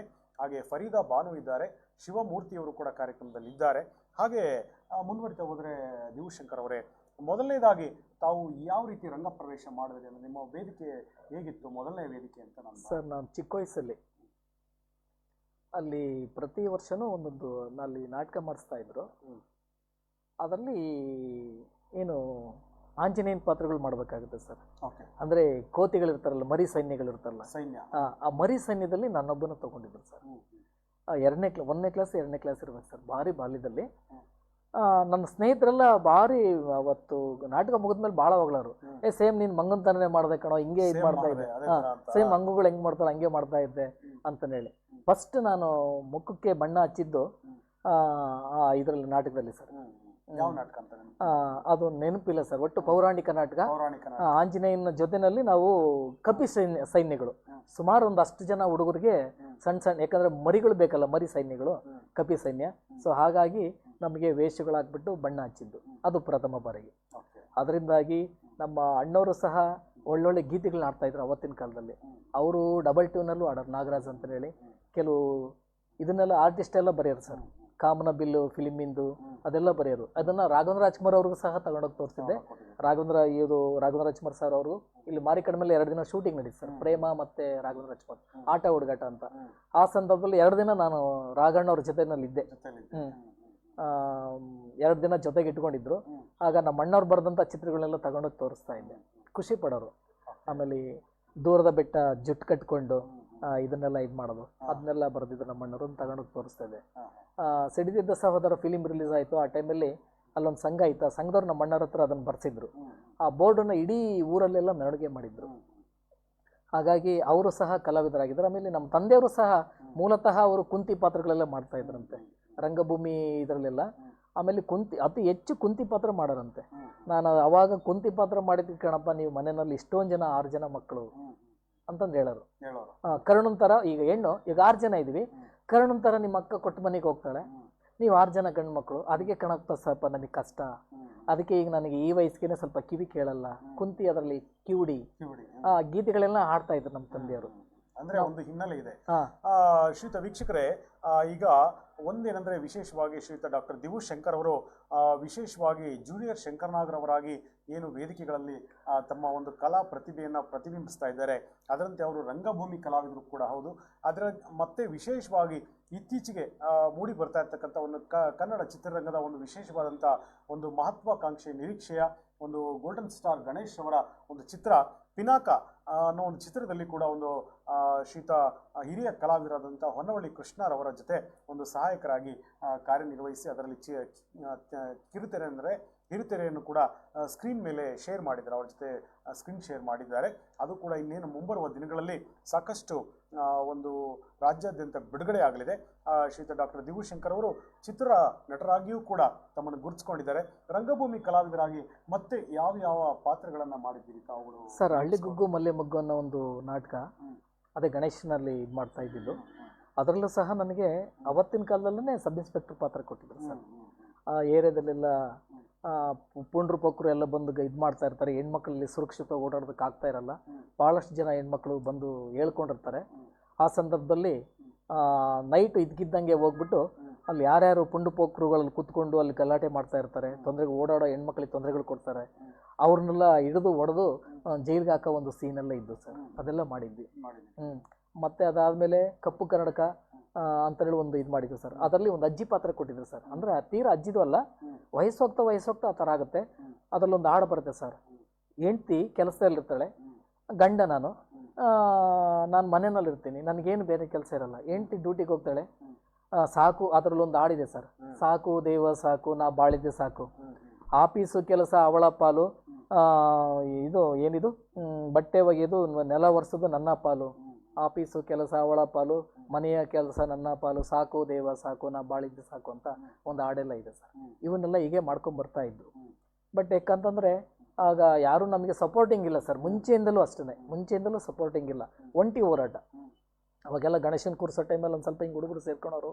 ಆಮೇಲೆ ಅವರೆಲ್ಲ ಬೇರೆ ಬೇರೆ ಇದಕ್ಕೆಲ್ಲ ಹೋಗ್ತಾ ಇದ್ರು. ನಮಗೆ ಆರ್ಥಿಕವಾಗಿ ಸ್ವಲ್ಪ ನಾವು, ಯಾಕಂದರೆ ಅದು ಕೆರೆಯಲ್ಲಿ ನೀರು ಹೋಗಿ ಕಷ್ಟ ಆಯಿತು ಅಂತ ಆ ಸಂದರ್ಭದಲ್ಲಿ ನಮಗೆಲ್ಲ ಸ್ವಲ್ಪ ಭಾಳಷ್ಟು ತೊಂದರೆಗಳಾಗಿದ್ದರಿಂದ ಕೆಲವರು ಉಳ್ಳವರೆಲ್ಲ ಅವ್ರವ್ರ ಪಾಡಿಗೆ ಅವರು ಸೇರಿಕೊಂಡ್ರು. ನಾನು ಆದರೂ ಸಹ ನನಗೇನೋ ಗೊತ್ತಿಲ್ಲ, ಎಷ್ಟೋ ಸರಿ ನನಗೆ ಭಾಳಷ್ಟು ಕಷ್ಟಗಳು ಬಂದಂಗೆಲ್ಲ ಕಲೆನ ಬಿಡಬೇಕು ಅಂದ್ಕೊತೀನಿ, ಕಲೆನ ಬಿಡೋದಕ್ಕಾಗ್ತಾ ಇಲ್ಲ. ಆ ದೇವರು ಯಾಕೋ ಏನೋ ಗೊತ್ತಿಲ್ಲ, ಶಂಕರಣ್ಣವ್ರ ಹೆಸರಿನಲ್ಲೇ ಎಳ್ಕೊಂಡ್ಬರ್ತಾರೆ. ಸೆಳಿತಾ ಇದೆ. ಹೌದು, ಸೆಳಿತಾ ಇದೆ. ಖಂಡಿತ ವೀಕ್ಷಕರೇ, ಶ್ರೀಯುತ ಡಾಕ್ಟರ್ ದಿವುಶಂಕರ್ ಅವರು ಸಾಕಷ್ಟು ಪರಿಶ್ರಮ ಪಟ್ಟು ತಮ್ಮ ಕಲಾ ಆರಾಧನೆಯನ್ನ ಉಳಿಸ್ಕೊಂಡು ಮತ್ತು ಬೆಳೆಸ್ಕೊಂಡು ಬರ್ತಾ ಇದ್ದಾರೆ. ಮುಂದಿನ ಒಂದು ಪೀಳಿಗೆಗೆ ಕೂಡ ಅದು ಪ್ರಚಲಿತವಾಗಬೇಕು, ಪ್ರಸಾರ ಆಗಬೇಕು ಅನ್ನೋದು ಕೂಡ ಶ್ರೀಯುತ ದಿವುಶಂಕರ್ ಅವರ ಒಂದು ನಿರೀಕ್ಷೆ. ಅದರಂತೆ ವೀಕ್ಷಕರೇ, ಶ್ರೀಯುತ ದಿವುಶಂಕರ್ ಅವರು ರಂಗಭೂಮಿ ಕಲಾವಿದರು ಅಷ್ಟೇ ಅಲ್ಲ, ಈಗಾಗಲೇ ತಮಗೆ ಗೊತ್ತಿರೋ ಹಾಗೆ ಪಿನಾಕ ಒಂದು ಕನ್ನಡ ಚಲನಚಿತ್ರದಲ್ಲಿ ಕೂಡ ಅಭಿನಯಿಸಿದ್ದಾರೆ. ಅದು ವಿಶೇಷವಾಗಿ ಕಾಮಿಡಿ ಟೈಮ್ ಗಣೇಶ್ ಅವರು ಏನಿದ್ದಾರೆ, ಗೋಲ್ಡನ್ ಸ್ಟಾರ್ ಗಣೇಶ್ ಅವರು ಏನು ಒಂದು ಮುಖ್ಯ ಮುಂಬರುವ ದಿನಗಳಲ್ಲಿ ಅದು ಕೂಡ ಚಿತ್ರ ತೆರೆ ಕಾಣುತ್ತೆ ಅಂತ ಕೂಡ ನಿರೀಕ್ಷೆ ಮಾಡ್ತಾ ಇದ್ದೇವೆ. ಆ ಪಿನಾಕ ಚಿತ್ರದ ಬಗ್ಗೆ ತಮ್ಮ ಅನುಭವಗಳನ್ನು ಹೇಳೋದಾದ್ರೆ ಏನ್ ಹೇಳ್ತೀರಾ ತಾವು? ಸರ್ ಅದು ಭಾರಿ ಪಾತ್ರ ಮಾಡಿದ್ರು ಸರ್. ಅದರಲ್ಲಿ ಇವರು ಆಯುರ್ವೇದಕ್ಕೂ ಪಂಡಿತರು ಸರ್, ನಮ್ಮ ಹೊನ್ನವಳ್ಳಿ ಕೃಷ್ಣ ಸರ್ ಅವರು. ಅವರಿಗೆ ನಾನು ಸಹಾಯಕನಾಗಿ ಜೊತೆಗಿರ್ತೀನಿ. ಗಣೇಶ್ ಸರ್ ಅವರು ರಾಜ, ಅದರಲ್ಲಿ ಆಸ್ಥಾನದಲ್ಲಿ ಬರ್ತಾರೆ ರಾಜ ಗಣೇಶ್ ಅವರು. ಆಸ್ಥಾನದಲ್ಲಿ ಬಂದಾಗ ಇವರು ವೈದ್ಯರಲ್ಲ, ಪಂಡಿತ, ಇದು ಆಯುರ್ವೇದಿಕ್ ಪಂಡಿತರಲ್ಲ, ಭಾಳಷ್ಟು ಜನ ನೊಂದೋರಿರ್ತಾರೆ. ಆಮೇಲೆ ಯುದ್ಧ ನಡೆದಾಗ ಕೈ ಕಾಲುಗಳೆಲ್ಲ ಇದಾಗಿರ್ತವೆ, ಅವ್ರಿಗೆಲ್ಲ ಬ್ಯಾಂಡೇಜ್ ಹಾಕ್ಬೇಕಾಗುತ್ತೆ. ಅದನ್ನೆಲ್ಲ ಮಾಡೋಂಥ ಸಂದರ್ಭದಲ್ಲಿ ನಾವು ಅವರಿಗೆ ಸಹಾಯಕರಾಗಿ ಜೊತೆಗಿರ್ತೀವಿ. ಆಮೇಲೆ ಎಷ್ಟೋ ಸಾರಿ ಇವ್ರದ್ದು ಇದಾದ್ಮೇಲೆ ಗಣೇಶ್ ಸಾರ್ ಅವರೇ ಬಂದ್ಬಿಟ್ಟು ಅವರೇ ವಾರಂಟ್ರಿಯಾಗಿ ಕಟ್ಟು ಬಿಚ್ಚೋದು, ಅದನ್ನೆಲ್ಲ ಹಾಕೋದು, ಮತ್ತು ಔಷಧಿಗಳು ಯಾವ್ಯಾವ್ದು ಕೊಡ್ಬೇಕಂತ ಕೇಳ್ಕೊಂಡು ಆ ಔಷಧಿಗಳೆಲ್ಲ ಇವರೇ ಕಟ್ಟೋದು, ಬೇಗ ಗುಣವಾಗ್ತಾ ಇದ್ರು. ಅದು ನೋಡಿದ ತಕ್ಷಣ ಇವರೇನೆ ಏನು ಕಾಯಿಲೆ ಬಿದ್ದರು ಚೆನ್ನಾಗಾಗ್ಬಿಡೋರು ಆ ಪಾತ್ರದಲ್ಲಿ. ಆ ಥರ ಇದೆ. ಆಮೇಲೆ ಸಾಕಷ್ಟು ಯುದ್ಧ ಟೈಪಲ್ಲಿ ಇದೆ, ಹಳೆ ಕಾಲದಲ್ಲಿ ಹಿಸ್ಟಾರಿಕಲ್ ಮೂವಿ ತರ ಇದೆ, ತುಂಬಾ ಚೆನ್ನಾಗಿದೆ. ಹೌದು. ಜೊತೆಗೆ ಅವ್ರ ಮನೆಯವರು ಹಳೆ ಚಿತ್ರ, ಪೌರಾಣಿಕ ಕಥೆ, ಅಂದ್ರೆ ಪೌರಾಣಿಕ ಅನ್ನೋದಕ್ಕಿಂತ ತುಂಬಾ ಏನ್ಶಿಯಂಟ್ ಕಥೆಗಳು ಬರ್ತವೆ, ರಾಜ ರಾಣಿ ಆ ತರದ ಒಂದು ಕಥೆಗಳು ಅಂತ ಭಾವನೆ. ಹೌದು ಸರ್, ಎಲ್ಲರೂ ಕೂಡ. ಆಮೇಲೆ ಅದರ ಜೊತೆನಲ್ಲಿ ಇನ್ನೊಂದು ಸೀನಲ್ಲಿ ಮಹಾರಾಣಿಯವರು ಬರ್ತಾ ಇರ್ತಾರೆ, ಯುದ್ಧ ಇದು ಮಾಡಿಸ್ತಾ ಇರ್ತಾರೆ, ಎಲ್ಲರಿಗೂ ತರಬೇತಿನ ಕೊಡೋ ಸಂದರ್ಭದಲ್ಲಿ. ಮಹಾರಾಣಿಯವರು ತುಂಬ ಗರ್ಭಿಣಿ ಇರ್ತಾರೆ ಸರ್. ಆ ಸಂದರ್ಭದಲ್ಲಿ ಅವ್ರು ಬರ್ತಾರೆ. ಆಗ ಶ್ರೀನಿವಾಸ ಮೂರ್ತಿಯವರು, ಹಳೆಯ ನಟರು, ರಾಜ್ಕುಮಾರ್ ಜೊತೆಗೆಲ್ಲ ಮಾಡಿದಾರಲ್ಲ ಅವರು, ಶ್ರೀನಿವಾಸ ಮೂರ್ತಿ ಸಾರು ಮತ್ತು ಅವ್ರ ಜೊತೆಗೆ ಇನ್ನೊಬ್ರು ಇರ್ತಾರೆ, ಅವರು ಜೊತೆಯಲ್ಲಿ ಹೊನ್ನವಳ್ಳಿ ಕೃಷ್ಣ ಸಾರು ಮತ್ತು ನಾವು ಇಷ್ಟು ಜನನು ಮತ್ತೆ ಅಲ್ಲಿಗೆ ಹೋಗ್ತೀವಿ ಯುದ್ಧ ಇದನ್ನ ತರಬೇತಿ ಕೊಡೋಂಥ ಜಾಗದಲ್ಲಿ. ಆಗ ಮಹಾರಾಣಿಯವರಿಗೆ ಒಂದು ಕಿವಿ ಮಾತನ್ನು ಹೇಳ್ತಾರೆ, ಇಂಥ ಈ ತುಂಬು ಗರ್ಭಿಣಿ ತಾಯಿ ನೀನು ಈ ಸಂದರ್ಭದಲ್ಲಿ ಇಲ್ಲಿಗೆ ಬರಬಾರದು, ಏನೇ ಇದ್ರೂ ಇವ್ರನ್ನ ಸೈನಿಕರನ್ನ ಕಳಿಸಿ ರಾಜರ ಹತ್ರ ಮಾತಾಡ್ಕೊಂಡು ಹೋಗ್ಬೇಕಾಗುತ್ತೆ, ಇಲ್ಲಿ ಬರಬಾರ್ದು. ಅಕಸ್ಮಾತ್ ಏನಾದ್ರು ಕತ್ತಿ ಎಲ್ಲರೂ ಮಿಸ್ ಆಗಿ ನಿಮಗೆ ಬಿದ್ದುಬಿಟ್ರೆ ಕಷ್ಟ ಆಗುತ್ತೆ ಅಂತ. ಆವಾಗ ರಾಜರು ಇವರು ಗಣೇಶ್ ಸರ್ ಅವ್ರು ಹೇಳ್ತಾರೆ, ಇಲ್ಲ ಏನೂ ಆಗೋದಿಲ್ಲ ಬಿಡಿ ಅಂತ ಹೇಳಿ ಅವರೇ ಹಿಂಗಂದು ಹಿಂಗೆ ಅವ್ರು ಯುದ್ಧದಲ್ಲಿ ಹಿಂಗೆ ಯುದ್ಧ ಮಾಡ್ತಾ ಹೋಗೋದು, ಇನ್ನೇನು ಟಚ್ ಆಗಬೇಕು ಅವ್ರ ಹೊಟ್ಟೆಗೆ, ಟಚ್ ಆಗಲ್ಲ, ದೇವರಿದ್ದಾನೆ ಅಂತ ಹೇಳ್ತಾರೆ ಅವರು. ಆಮೇಲೆ ಗಣೇಶ್ ಹೌದು ಹೌದು ಹೌದು ಹೌದು. ಓಕೆ ವೀಕ್ಷಕರೇ, ಪಿನಾಕ ಚಿತ್ರ ಇನ್ನೇನು ಕೆಲವೇ ದಿನಗಳಲ್ಲಿ ಒಂದು ನಿಮ್ಮ ನೆಚ್ಚಿನ ಚಿತ್ರಮಂದಿರಗಳಲ್ಲಿ ಕೂಡ ಒಂದು ಪ್ರಸರಿಸ್ತಾ ಇದೆ. ಆ ಒಂದು ಪಿನಾಕ ಚಿತ್ರದಲ್ಲಿ ಶ್ರೀಯುತ ಡಾಕ್ಟರ್ ದಿವುಶಂಕರ್ ಅವರು ಕೂಡ ಒಂದು ವಿಶೇಷವಾದಂಥ ಅಭಿನಯವನ್ನು ಮಾಡಿದ್ದಾರೆ. ಅದನ್ನು ಮುಂದಿನ ದಿನಗಳಲ್ಲಿ ನಾವು ಕೂಡ ಕಣ್ತುಂಬಿಕೊಳ್ಳುವಂಥ ಒಂದು ಪ್ರಯತ್ನವನ್ನು ಮಾಡ್ತೇವೆ. ಹಾಗೆ ಮುಂದುವರಿತಾ ಹೋದರೆ ಶ್ರೀಯುತ ದಿವುಶಂಕರ್ ಅವರೇ, ತಮಗೆ ಇಷ್ಟವಾಗಿರ್ತಕ್ಕಂಥ ಒಂದು ಗೀತೆಯನ್ನು ಹಾಡ್ಬೋದಾ? ಮತ್ತೊಂದು ಹಾಡಿ. ಖಂಡಿತ. ಅದೇ ಇತ್ತೀಚಿನ ದಿನಗಳಲ್ಲಿ ನಮ್ಮ ತಾಯಿ ಇವರು ಎಸ್ ಜಾನಕಿ ತಾಯಿ ಅವರು ತೀರ್ಕೊಂಡಿದ್ದಾರೆ. ಹಾಗೆ ಮತ್ತೊಂದು ವಿಶೇಷವನ್ನ ಗಮನಿಸಿದ್ವಿ ನಾವು, ಏನಂದ್ರೆ ನಮ್ಮ ವೀಕ್ಷಕರಿಗೆ ಏನ್ ತಿಳಿಸ್ತಾ ಇದ್ದೀವಿ ಅಂದ್ರೆ, ದಿವುಶಂಕರ್ ಅವರು ಎರಡು ಧ್ವನಿಯಲ್ಲಿ ಹಾಡ್ತಾರೆ. ಅಂದ್ರೆ ಒಂದು ಗಂಡು ಧ್ವನಿ ಮತ್ತು ಹೆಣ್ಣು ಧ್ವನಿಯಲ್ಲೂ ಕೂಡ ತುಂಬಾ ಸುಶ್ರಾವ್ಯವಾಗಿ ಹಾಡನ್ನ ಹಾಡೋದ್ರಲ್ಲಿ ಅವರು ತುಂಬಾ ಸಿದ್ಧಹಸ್ತರು. ಹಾಗೆ ಸಾಕಷ್ಟು ಹೆಸರನ್ನು ಕೂಡ ಪಡ್ಕೊಂಡಿದ್ದಾರೆ. ಒಂದು ಗೀತೆಯನ್ನ ಈಗ ಮೊನ್ನೆ ತಾನೇ ಮರೆಯಾದಂತ ನಮ್ಮ ಕರ್ನಾಟಕದಲ್ಲಿ, ಅದರಲ್ಲೂ ವಿಶೇಷವಾಗಿ ಮೈಸೂರಿನಲ್ಲಿ ಒಂದು ತಮ್ಮ ಕೊನೆಯ ಅವಧಿಯಲ್ಲಿ ತಮ್ಮ ಒಂದು ಜೀವನವನ್ನ ಯಾನವನ್ನು ಮುಗಿಸಿದಂತ ನಮ್ಮ ಭಾರತದ ಗಾನ ಕೋಗಿಲೆ ಶ್ರೀಮತಿ ಎಸ್ ಜಾನಕಮ್ಮನವರ ಒಂದು ವಿಶೇಷವಾದಂಥ ಗೀತೆಯನ್ನು ಪ್ರಸ್ತುತಪಡಿಸ್ತಾ ಇದ್ದಾರೆ. ಕೇಳೋಣ ವೀಕ್ಷಕರೇ.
ಹಣದ ಸೊಕ್ಕಿನಿಂದ ಮೆರೆದಾಡುವ ಚಂದ ಬಲ್ಲೆ ನಾ ಬಲ್ಲೆ. ಹಣದ ಸೊಕ್ಕಿನಿಂದ ಮೆರೆದಾಡುವ ಚಂದ ಬಲ್ಲೆ ನಾ ಬಲ್ಲೆ. ಬೆಂಕಿಯಂತೆ ನಾನು ಕಣ್ಣೀರಿನಂತೆ ನೀನು ಈ ನನ್ನ ಜೊತೆಗೆ ದೂರದಲ್ಲಿ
ನಮ್ಮವನ ಮೋಹ ಇದನ್ನು ನನ್ನ ಸ್ನೇಹ ಇಲ್ಲ ಸರಿಯಿಲ್ಲ. ನಮ್ಮವನ ಮೋಹ ಇದನ್ನು ನನ್ನ ಸ್ನೇಹ ಇಲ್ಲ ಸರಿಯಿಲ್ಲ.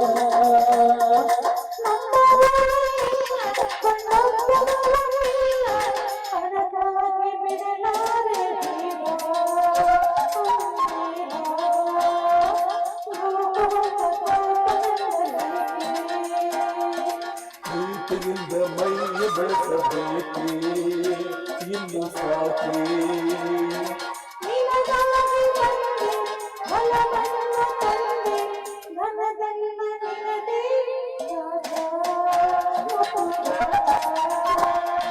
ಪ್ರೀತಿಯಿಂದ ಮೈಯ ಬೆಳೆಸಬೇಕು ಇನ್ನು ಸಾಕಿ.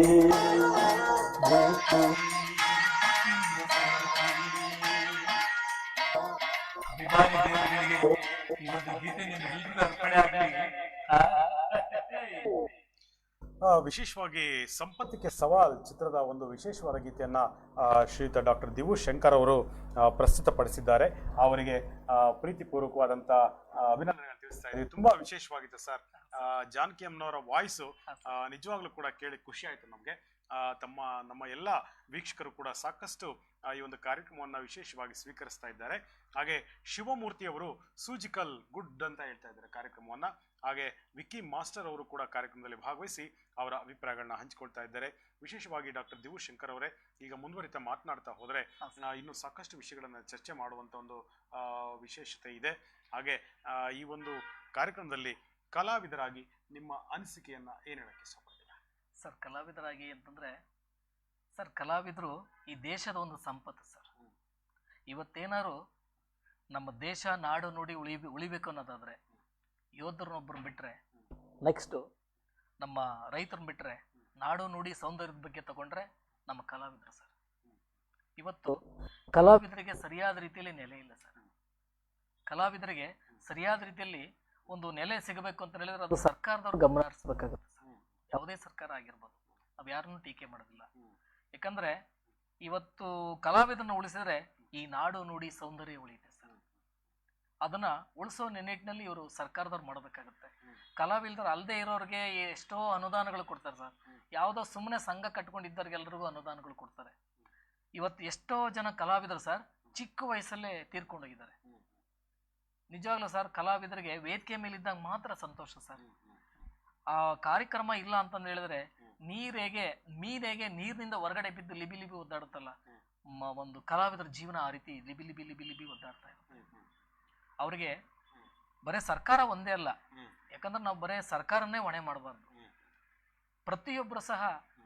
ಪ್ರತಿಯೊಬ್ಬರೂ ಕಲಾವಿದರಿಗೆ ಅವಕಾಶ ಮಾಡ್ಕೊಡ್ಬೇಕಾಗತ್ತೆ. ಯಾಕಂದ್ರೆ ಯಾವತ್ತೋ ಒಂದೋ ಎರಡೋ ಕಾರ್ಯಕ್ರಮ ಮಾಡ್ಕೊಂಡು ಇಡೀ ಜೀವನ ಪೂರ್ತಿ ಅವನ ಕಲಾವಿದನಾಗಿ ಬದುಕ ಕಷ್ಟ ಆಗುತ್ತೆ, ಬಹಳ ಕಷ್ಟ ಆಗುತ್ತೆ. ಒಂದು ಪ್ರವೃತ್ತಿಯಾಗಿ ತಗೊಂಡು ಮಿಕ್ಕಿದ ಒಂದು ಫುಲ್ ಟೈಮ್ ಅನ್ನ ಉದ್ಯೋಗವನ್ನ ಅರ್ಸ್ಕೋಬೇಕು. ಹೌದು ಸರ್, ಹೌದು. ಯಾಕಂತಂದ್ರೆ ಇವತ್ತು ಎಷ್ಟೋ ಜನ ಕಲಾವಿದರು ತೀರ್ಕೊಂಡು ಹೋಗಿದ್ದಾರೆ. ಅವ್ರಿಗೆ ಮಾಶಾಸನಗಳು ಬರ್ತಾ ಇಲ್ಲ. ಆಮೇಲೆ ಸರ್ಕಾರ ನೋಡಿದ್ರೆ ಏಜ್ ಅನ್ನ ಬಹಳ ಇದ್ ಮಾಡಿದೆ. ಈಗ 58 ಮಾಡಿದೆ. 58 ಮಾಡಿದ್ರೆ ಏನು ಉಪಯೋಗ ಇಲ್ಲ ಸರ್. ಕನಿಷ್ಠ ಪಕ್ಷ ಅಂದ್ರೆ 50 ವರ್ಷಕ್ಕೆ ಲಿಮಿಟ್ ಮಾಡಬೇಕು ಒಬ್ಬ ಕಲಾವಿದನಿಗೆ. ಯಾಕಂದ್ರೆ ಚಿಕ್ಕ ವಯಸ್ಸಲ್ಲೇ ತೀರ್ಕೊಂಡು ಹೋಗ್ತಾರೆ ಸರ್ ಎಷ್ಟೋ ಜನ. ಆಮೇಲೆ ಮನೆಗಳಲ್ಲಿ ಇಷ್ಟ ಇಲ್ಲಿದ್ರು ಸಹ, ಹೆಂಡತಿ ಮಕ್ಕಳು ಉಪವಾಸ ಇದ್ರು ಸಹ ಸರ್ ಅತ್ಲ ಗಮನ ಕೊಡ್ತಾ ಇಲ್ಲ ಕಲಾವಿದರು. ದೇವರಣಗ ಅವರ ಒಂದು ಜೀವನ ಅವ್ರಿಗೆ ಕಲೆ ಅಷ್ಟೇ. ಅಲ್ಲಿ ಊಟ ಸಿಗುತ್ತೋ, ಅವ್ರು ದುಡ್ಡು ಕೊಡ್ತಾರೋ ಇಲ್ವೋ ಗೊತ್ತಿಲ್ಲ. ಅವ್ರಿಗೆ ಒಂದು ಅವಕಾಶ ಸಿಗುತ್ತೆ ಅಂದ್ರೆ ಅವ್ರು ಏನೋ ಒಂದು ದೊಡ್ಡ ಒಂದು ಪರ್ವತ ಸಿಕ್ಕಂಗೆ. ಅವ್ರು ಏನು ಕೇಳಲ್ಲ, ಹೆಂಡತಿ ಮಕ್ಕಳನ್ನ ಕೇಳಲ್ಲ, ಬೇರೆ ಏನೇನೋ ನೋಡಲ್ಲ. ನಾನು ಏನೋ ಒಂದು ಮಾಡ್ತಾ ಇದ್ದೀನಲ್ವಾ, ನನ್ನಲ್ಲಿರ್ತಕ್ಕಂಥ ಕಲೆನ ಬೆಳೆಸೋದಕ್ಕೆ ಒಂದು ಅವಕಾಶ ಆಗುತ್ತಲ್ವಾ, ಇದರಿಂದ ನಾನು ನಾಡು ನುಡಿ ಸೌಂದರ್ಯ ಬಗ್ಗೆ ಒಂದು ಕೆಲಸ ಮಾಡೋದಕ್ಕಾಗುತ್ತಲ್ವಾ, ಇಷ್ಟೇ ಮನಸ್ಸಲ್ಲಿ ಇಟ್ಕೊಂತಾರೆ ಹೊರತು ಬೇರೆ ಏನು ಇಟ್ಕೊಳ್ಳೋದು ಸರ್. ಸೊ ಹಾಗಾಗಿ ಕಲಾವಿದರ ಜೀವನ ಬಹಳ ಕಷ್ಟ ಆಗುತ್ತೆ. ಕಲಾವಿದರನ್ನ ಪ್ರತಿಯೊಬ್ಬರು ಉಳಿಸ್ಬೇಕಾಗತ್ತೆ, ಬೆಳೆಸ್ಬೇಕಾಗತ್ತೆ. ಅವರಲ್ಲಿರ್ತಕ್ಕಂಥ ಪ್ರತಿಭೆಯನ್ನ ಬೆಳೆಸೋದಕ್ಕೆ ಪ್ರಯತ್ನ ಪಡಬೇಕಾಗತ್ತೆ. ಕನ್ನಡ ಸಂಸ್ಕೃತಿ ಇಲಾಖೆಯಿಂದ ಅತಿ ಹೆಚ್ಚು ಅವರಿಗೆ ಅವಕಾಶಗಳು ಕೊಡ್ಬೇಕಾದ್ರೆ ಬರೀ ಕೊಟ್ಟವರಿಗೆ ಕೊಡಬಾರ್ದು. ಈಗ ಉದಾಹರಣೆಗೆ ಸರ್, ನಾನೇ ಬೇರೆ ಬೇಡ ಪ್ರತಿ ವರ್ಷ ನಾನೇ ಬರ್ತಕ್ಕಂಥ ಅನುದಾನ ಎಲ್ಲ ತಗೊಂಡ್ರೆ ಇನ್ನು ಉಳಿದಿರ್ತಕ್ಕಂಥ ಎಲೆ ಮೇಲೆ ಕಾಯ್ತಂತ ಇರತಕ್ಕಂಥ ಕಲಾವಿದ ಎಲ್ಲರಿಗೂ ಕೂಡ ಸಮಾನ ಅವಕಾಶ ಸಿಗಬೇಕು ಸರ್. ಉದಾಹರಣೆಗೆ ಇದಕ್ಕೊಂದು ಉದಾಹರಣೆ ಕೊಡ್ತೀನಿ. ಬರೀ ಕಲಾವಿದರದೇ ಅಂತಲ್ಲ, ಕೆಲಸ ಮಾಡೋರಿಂದಲೂ ಸೇರಿ ಸರ್ ಹೇಳ್ತಾ ಇರೋದು. ಉದಾಹರಣೆಗೆ ಸಂಪತ್ಕೆ ಸವಾಲಲ್ಲಿ ಒಂದು ಸಂಪತ್ಕೆ ಸವಾಲಲ್ಲಿ ಸರ್ ಅದರಲ್ಲೊಂದು ಇದಿದೆ ಸರ್. ರಾಜಣ್ಣವರು ಅಲ್ಲಿ ಕೆಲಸ ಮಾಡ್ತಾ ಇರ್ತಾರೆ. ಬಹಳಷ್ಟು ಜನಗಳನ್ನ ತೆಗೆದಾಕ್ಬಿಡ್ತಾರೆ ಆ ಊರಿನಲ್ಲಿ ಕೆಲಸ ಮಾಡೋರನ್ನ. ಅವತ್ತು ಸಹ ಅದರಿಂದನೂ ಒಂದು ಸಂದೇಶನ ಕೊಟ್ಟಿದ್ದಾರೆ ಈ ಸಮಾಜಕ್ಕೆ. ಏನಂತ ಸಂದೇಶನ ಕೊಟ್ಟಿದ್ದಾರೆ ಸರ್ ಅಂತಂದ್ರೆ, ಇವ್ರನ್ನ ತೆಗೆದಾಕ್ಬಿಡ್ತಾರೆ, ಇವರು ಸಂಬಳ ಹೆಚ್ಚಿಗೆ ಕೂಲಿನೂ ಕೇಳಿರಲ್ಲ ಸರ್.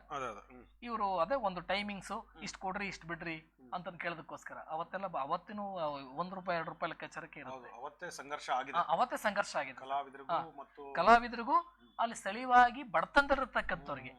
ಅವರು ಜೀವನ ನಡಿಬೇಕಲ್ಲ. ಇವತ್ತು ನೀನೆಲ್ಲೋ ಹೋಗ್ತೀಯಾ, ಎಲ್ಲೋ ಟ್ಯಾಕ್ಟ್ರಿ ಕಟ್ಕೊಂಡು ಹೋಗಿ ಗಾಡಿ ಕಟ್ಕೊಂಡು ಹೋಗ್ಬಿಟ್ಟು ಬೇರೆ ಕಡೆಯಿಂದ ತಗೊಂಡ್ಬಂದು ಇಲ್ಲಿ ಕೆಲ್ಸಕ್ಕೆ ಹಾಕೊಂತೀಯ.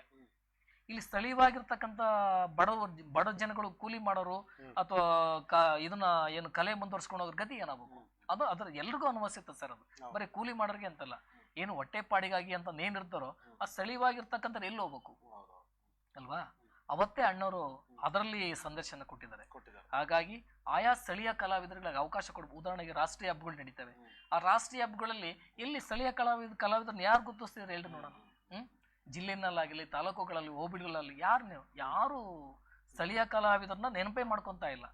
ಆಮೇಲೆ ಇವತ್ತು ಸರ್ ಕಲಾವಿದರೆಲ್ಲರೂ ಒಂದೇ. ಈಗ ಸ್ಥಳೀಯ ಕಲಾವಿದರಿಗೆ ಏನಾಗತ್ತೆ ಸರ್ ಅಂತಂದ್ರೆ ಅವ್ರಿಗೆ ಅವರೇ ರೆಡಿ ಮಾಡ್ಕೋಬೇಕು ಸರ್.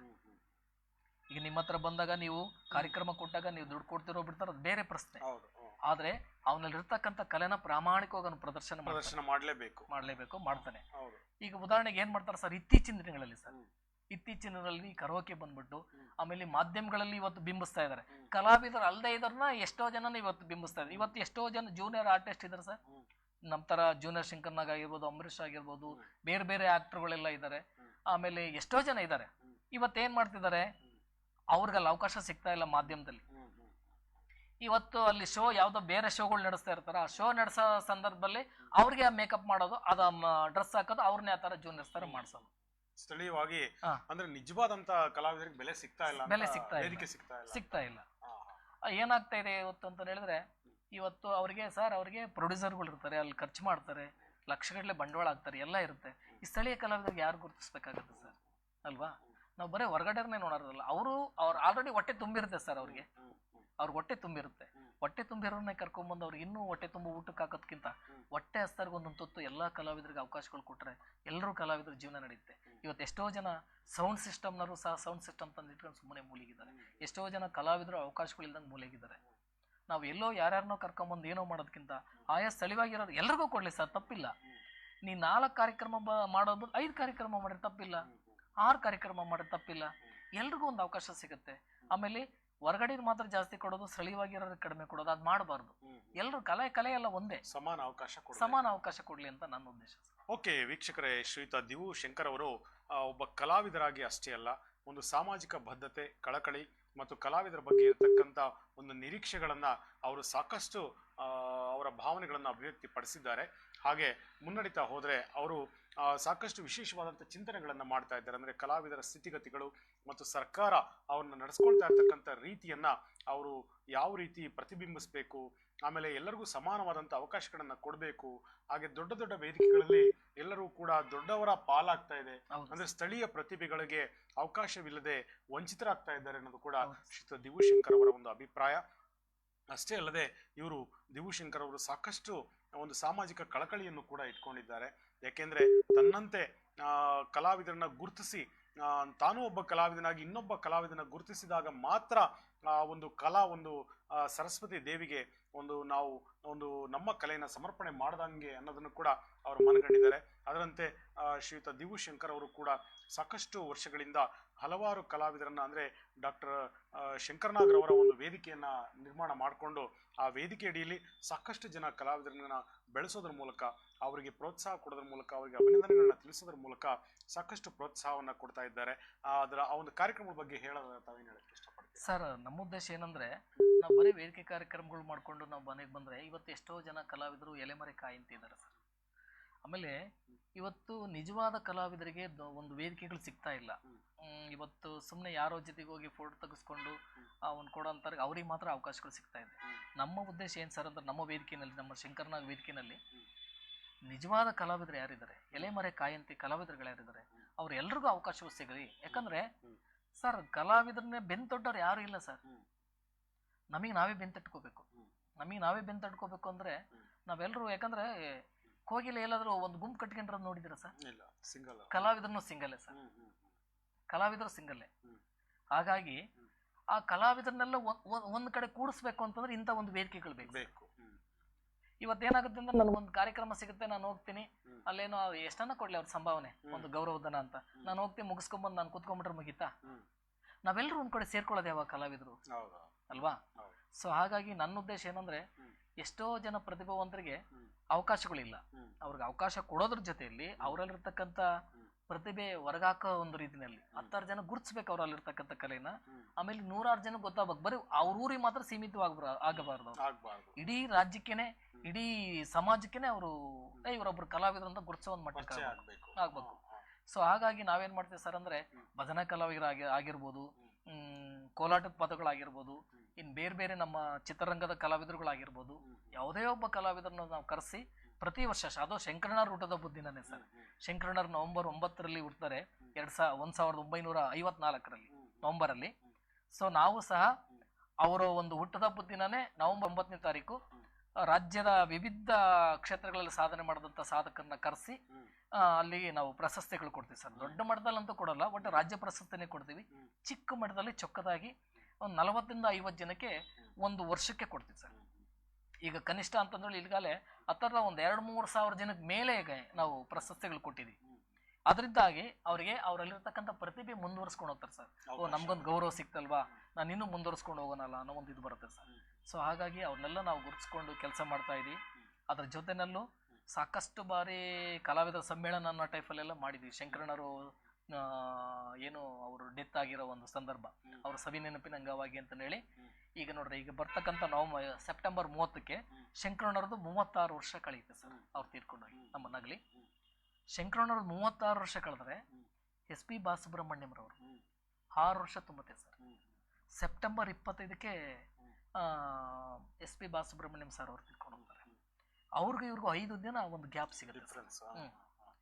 ಶಂಕರಣ್ಣವ್ರು ತೀರ್ಕೊಂಡೋಗಿ 31 ವರ್ಷ ಆದ ನಂತರ SP ಸಾರ್ ಅವ್ರು ತೀರ್ಕೊಂಡು ಹೋಗ್ತಾರೆ.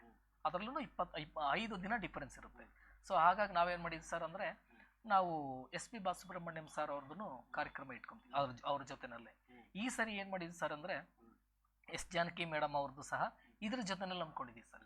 ಸೆಪ್ಟೆಂಬರ್ 30ನೇ ತಾರೀಕು ಸೆಪ್ಟೆಂಬರ್ 30ಕ್ಕೆ ಅವರ ಒಂದು ಚಿರಸ್ಮರಣೆ, ಇವರಿಗೆ ನುಡಿ ನಮನ, ಗಾನ ನಮನ ಸರ್. ಹಿರಿಯೂರಿನಲ್ಲಿ ಶ್ರೀಶೈಲ ಸರ್ಕಲ್ ಅಲ್ಲಿ ಕಾರ್ಯಕ್ರಮ ಪ್ರತಿ ವರ್ಷ ಹಮ್ಮಿಕೊಂತೀವಿ ಸರ್. ಯಾಕಂದ್ರೆ ಶಂಕರಣ್ಣವ್ರು ತೀರ್ಕೊಂಡು ಹೋಗಿದ್ದೇನೆ ನಾವು ಅಲ್ಲಿಂದಲೇ ಮೆರವಣಿಗೆ ಹೊರಟಿದ್ದು. ಪ್ರತಿ ವರ್ಷನೂ ಸಹ ಶಂಕರಣ್ಣವ್ರು ತೀರ್ಕೊಂಡೋಗಿ ಚಿರಸ್ಮರಣೆ ಕಾರ್ಯಕ್ರಮ ಶ್ರೀಶೈಲ ಸರ್ಕಲ್ ಥಿಯೇಟರ್ ಹತ್ರ ಮಾಡ್ತೀವಿ. ಅದಾದ ನಂತರ ನೆಕ್ಸ್ಟ್ ನವೆಂಬರ್ನಲ್ಲಿ ನೆಹರು ಮೈದಾನದಲ್ಲಿ ಕಡಲೆಕಮಂಡಿ ಅಲ್ಲಿ ಮಾಡ್ತೀವಿ ಪ್ರತಿ ವರ್ಷ ನವೆಂಬರ್ನಲ್ಲಿ. ಮತ್ತೆ ಡಾಕ್ಟರ್ ರಾಜ್ಕುಮಾರ್ ಸರ್ ಅವ್ರದ್ದು ಸಹ ಹುಟ್ಟುಹಬ್ಬದ ಪ್ರಯುಕ್ತ ಕಾರ್ಯಕ್ರಮಗಳು ಮಾಡ್ತೀವಿ. ಅದು ಸಹ ಏಪ್ರಿಲ್ 24ನೇ ತಾರೀಕು ಅಲ್ಲಿ ರೋಟರಿ ಭವನದಲ್ಲಿ ಕಡಲೆಕಮಂಡಿನಲ್ಲಿ ಮಾಡ್ತಾ ಇರ್ತೇವೆ ಸರ್. ಅಂದ್ರೆ ಇವ್ರದೇ ಇಷ್ಟೇ ಅಂತಲ್ಲ ಸರ್, ಮುಂಚೆ ಎಲ್ಲ ನಾವು ಏನ್ ಮಾಡಿದ್ವಿ ಸರ್ ಅಂತಂದ್ರೆ, ಏನು ನಮ್ಮ ಕನ್ನಡ ಚಿತ್ರರಂಗದಲ್ಲಿ ನಮ್ಮ ಅಗಲಿ ಹೋಗಿದಾರಲ್ಲ ಕಲಾವಿದರು, ಅವರೆಲ್ಲರದ್ದು ಸಹ ಸುಮಾರು ಅಂದ್ರೆ 30ರಿಂದ 40 ಜನದ ಹೆಸರು ಪಟ್ಟಿ ಮಾಡಿದ್ವಿ ಸರ್. ಅಷ್ಟು ಜನದ್ದು ಚಿರಸ್ಮರಣೆ ಮಾಡಿದ್ವಿ ಸರ್.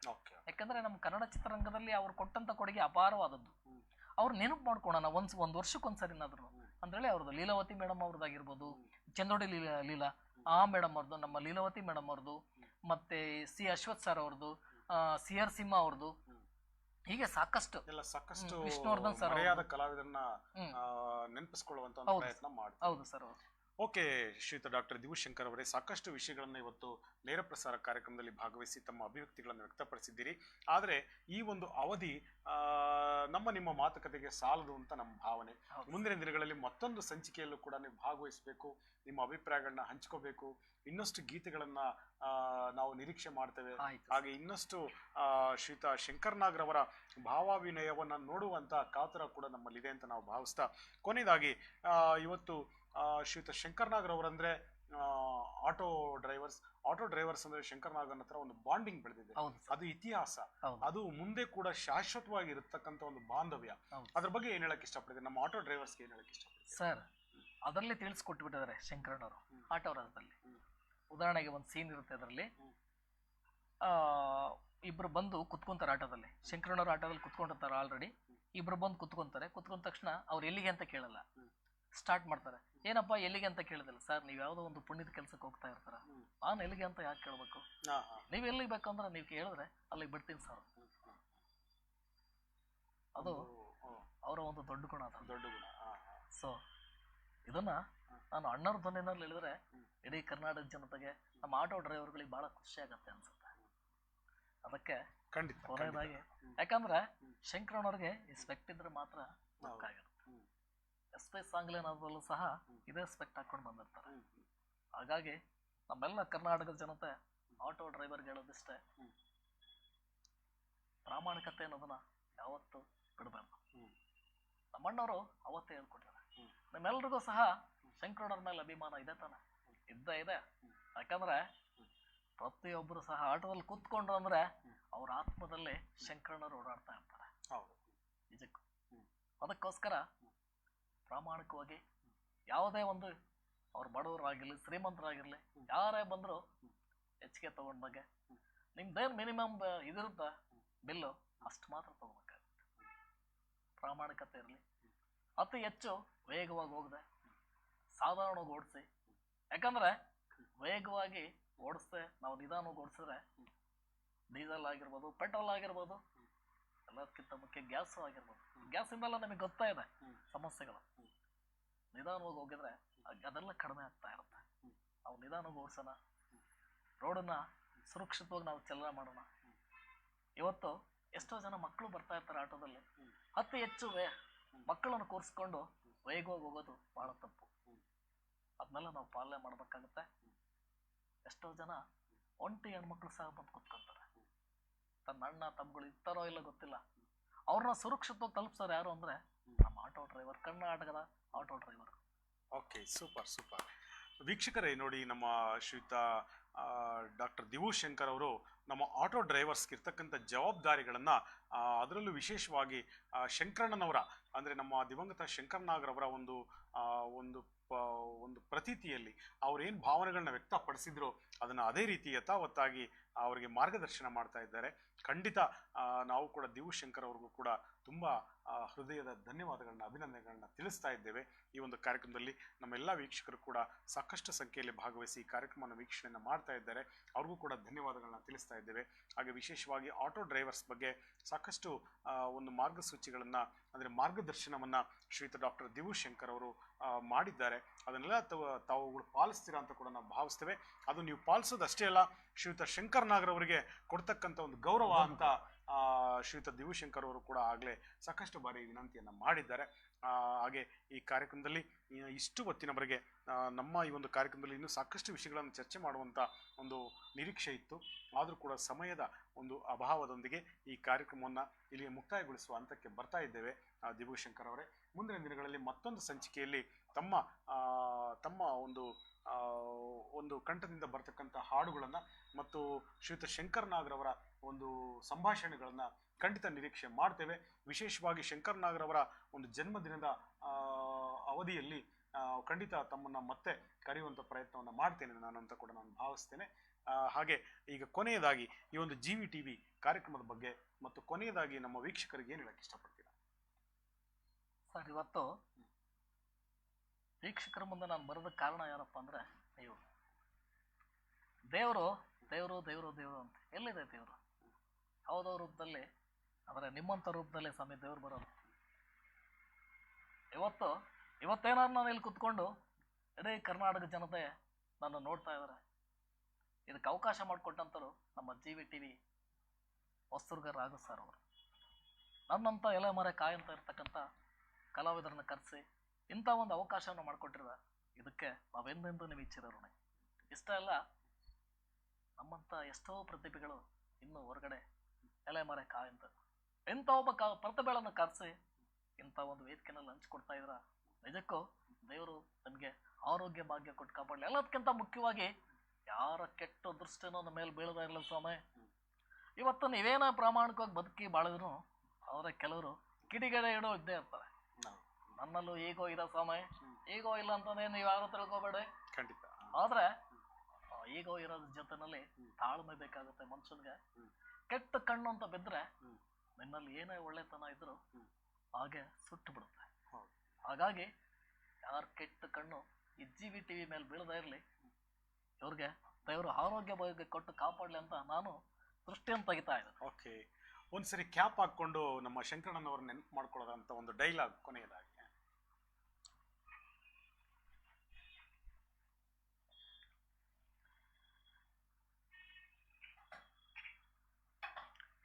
Stop it. ಹೆಲ್ಮೆಟ್ ಅಲ್ರಿ ನಿಮ್ದು? ಹೇರ್ ಸ್ಟೈಲ್ ಹಾಳಾಗುತ್ತೆ ಅಂತ ಹಾಕೊಂಬರ್ಲಿಲ್ಲ, ಫೀಸ್ ಎಷ್ಟು ಹೇಳಿ ಕಟ್ಬಿಡ್ತೀನಿ. ನಾನ್ ಸರ್ ಹೆಲ್ಮೆಟ್ ಹಾಕ್ಬೇಕು ಅಂತ ರೂಲ್ಸ್ ಮಾಡಿರೋದು ನಿನ್ನ ಹೇರ್ ಸ್ಟೈಲ್ ಹಾಳಾಗ್ಲಿ ಅಂತಲ್ಲ. ಆಕ್ಸಿಡೆಂಟ್ ಆದರೆ ಮದ್ದೋಡ್ತಾ ಬಿಡೋದು ನಿನ್ನ ತಲೆಗೆ. ಅದರಿಂದ ಏನಾದ್ರು ಹೆಚ್ಚು ಕಡಿಮೆ ಆದರೆ ನಿನ್ನೆ ನಂಬ್ಕೊಂಡಿದ್ರಲ್ಲ ನಿನ್ನ ತಂದೆ ತಾಯಿ ಹೆಂಡತಿ ಮಕ್ಕಳು, ಅವ್ರಿಗತ್ತು ಏನಾಗುತ್ತೆ ಅಂತ ಯೋಚನೆ ಮಾಡಬೇಡ. ಓ ಸಾರಿ ಸರ್, ಹೆಲ್ಮೆಟ್ ಹಾಕೋದು ಕೇವಲ ಕಾನೂನು ಕಾಪಾಡೋದಕ್ಕೋಸ್ಕರ ಅಂದ್ಕೊಂಡಿದ್ದೆ. ಆದರೆ ಹೆಲ್ಮೆಟ್ ಹಾಕೋದ್ರಿಂದ ಇಡೀ ನಮ್ಮ ಜೀವಮಾನನೇ ಕಾಪಾಡುತ್ತೆ ಅಂತ ನನಗೆ ಗೊತ್ತಿರಲಿಲ್ಲ. ಲಾಸ್ಕೋಡ್ ಇನ್ಮೇಲೆ ನಾನು ಹೆಲ್ಮೆಟ್ ಇಲ್ಲದೆ ಗಾಡಿನೇ ಮುಟ್ಟಲ್ಲ ಸರ್. ಲಾಸ್ಕೋಡ್ ಕಲ್ತಿರೋ ಪಾಠಕ್ಕೆ ಫೇಸ್ ಕಟ್ಟೆ ರಸುತ್ತಾಳೆ. ಓಕೆ, ಫೈನ್, ಸೂಪರ್ ಆಗಿತ್ತು. ತಮ್ಮ ಅಭಿನಯ ಮತ್ತು ಶಂಕರ್ ನಾಗರ್ ಅವರ ಪ್ರತಿಬಿಂಬ ಇವತ್ತು ಈ ಒಂದು ನೇರ ಪ್ರಸಾರ ಕಾರ್ಯಕ್ರಮದಲ್ಲಿ ಅಭಿವ್ಯಕ್ತಿಗೊಂಡಿದೆ ಅಂತ ಕೂಡ ನಾನು ಭಾವಿಸ್ತೇನೆ. ಈಗೆಲ್ಲ ನಮ್ಮ ವೀಕ್ಷಕರು ಕೂಡ ಸಾಕಷ್ಟು ಜನ ಈ ಕಾರ್ಯಕ್ರಮಕ್ಕೆ ಪ್ರೋತ್ಸಾಹವನ್ನು ಕೊಟ್ಟಿದ್ದಾರೆ. ಅವರೆಲ್ಲರಿಗೂ ಕೂಡ ನಾನು ಧನ್ಯವಾದಗಳನ್ನ ತಿಳಿಸ್ತಾ ಇದ್ದೇನೆ. ಆಗ ನಮ್ಮ ನೆಚ್ಚಿನ ಪ್ರಾಯೋಜಕರೆಲ್ಲರಿಗೂ ಕೂಡ ಅಭಿನಂದನೆಗಳನ್ನು ತಿಳಿಸ್ತಾ ನಿಮ್ಮ ಈ ಕಾರ್ಯಕ್ರಮ ಮತ್ತೊಮ್ಮೆ ನಿಮ್ಮ ಈ ಒಂದು ಸಮಯಾವಕಾಶವನ್ನು ಮಾಡಿಕೊಂಡು ನಮ್ಮ ಈ ಕಾರ್ಯಕ್ರಮಕ್ಕೆ ಬರಬೇಕು ಅಂತ ಭಾವಿಸ್ತಾ ಎಲ್ಲ ವೀಕ್ಷಕರ ಪರವಾಗಿ ತಮಗೆ ಅಭಿನಂದನೆಗಳು ತಿಳಿಸ್ತಾ ನಿಮ್ಮ ಕಲಾ ಸೇವೆ, ನಿಮ್ಮ ಶ್ರೀಯುತ ಶಂಕರ್ ನಾಗರ್ ಅವರ ಒಂದು ಪ್ರತಿಬಿಂಬದ ಯಾತ್ರೆ ಅಂದರೆ ಯಾನ ಜೀವನದುದ್ದಕ್ಕೂ ಇನ್ನೂ ಯಶಸ್ವಿಯಾಗಿ ನಿರಂತರವಾಗಿ ಹಲವು ವೇದಿಕೆಗಳಲ್ಲಿ ಪಡುವಂತಾಗಲಿ ಅಂತ ಕೂಡ ನಾನು ಭಾವಿಸ್ತಾ ನಿಮಗೆ ನಮ್ಮೆಲ್ಲ ವೀಕ್ಷಕರ ಪರವಾಗಿ ಕೊನೆಯದಾಗಿ ಅಭಿನಂದನೆಗಳನ್ನು ತಿಳಿಸ್ತಾ ಈ ಕಾರ್ಯಕ್ರಮವನ್ನು ಮುಕ್ತಾಯಗೊಳಿಸ್ತಾ ಇದ್ದೇನೆ. ಎಲ್ಲರಿಗೂ ಕೂಡ ಶುಭವಾಗಲಿ ಎಂದು ಹಾರೈಸ್ತಾ ಇದ್ದೇನೆ. ಶುಭ ದಿನ.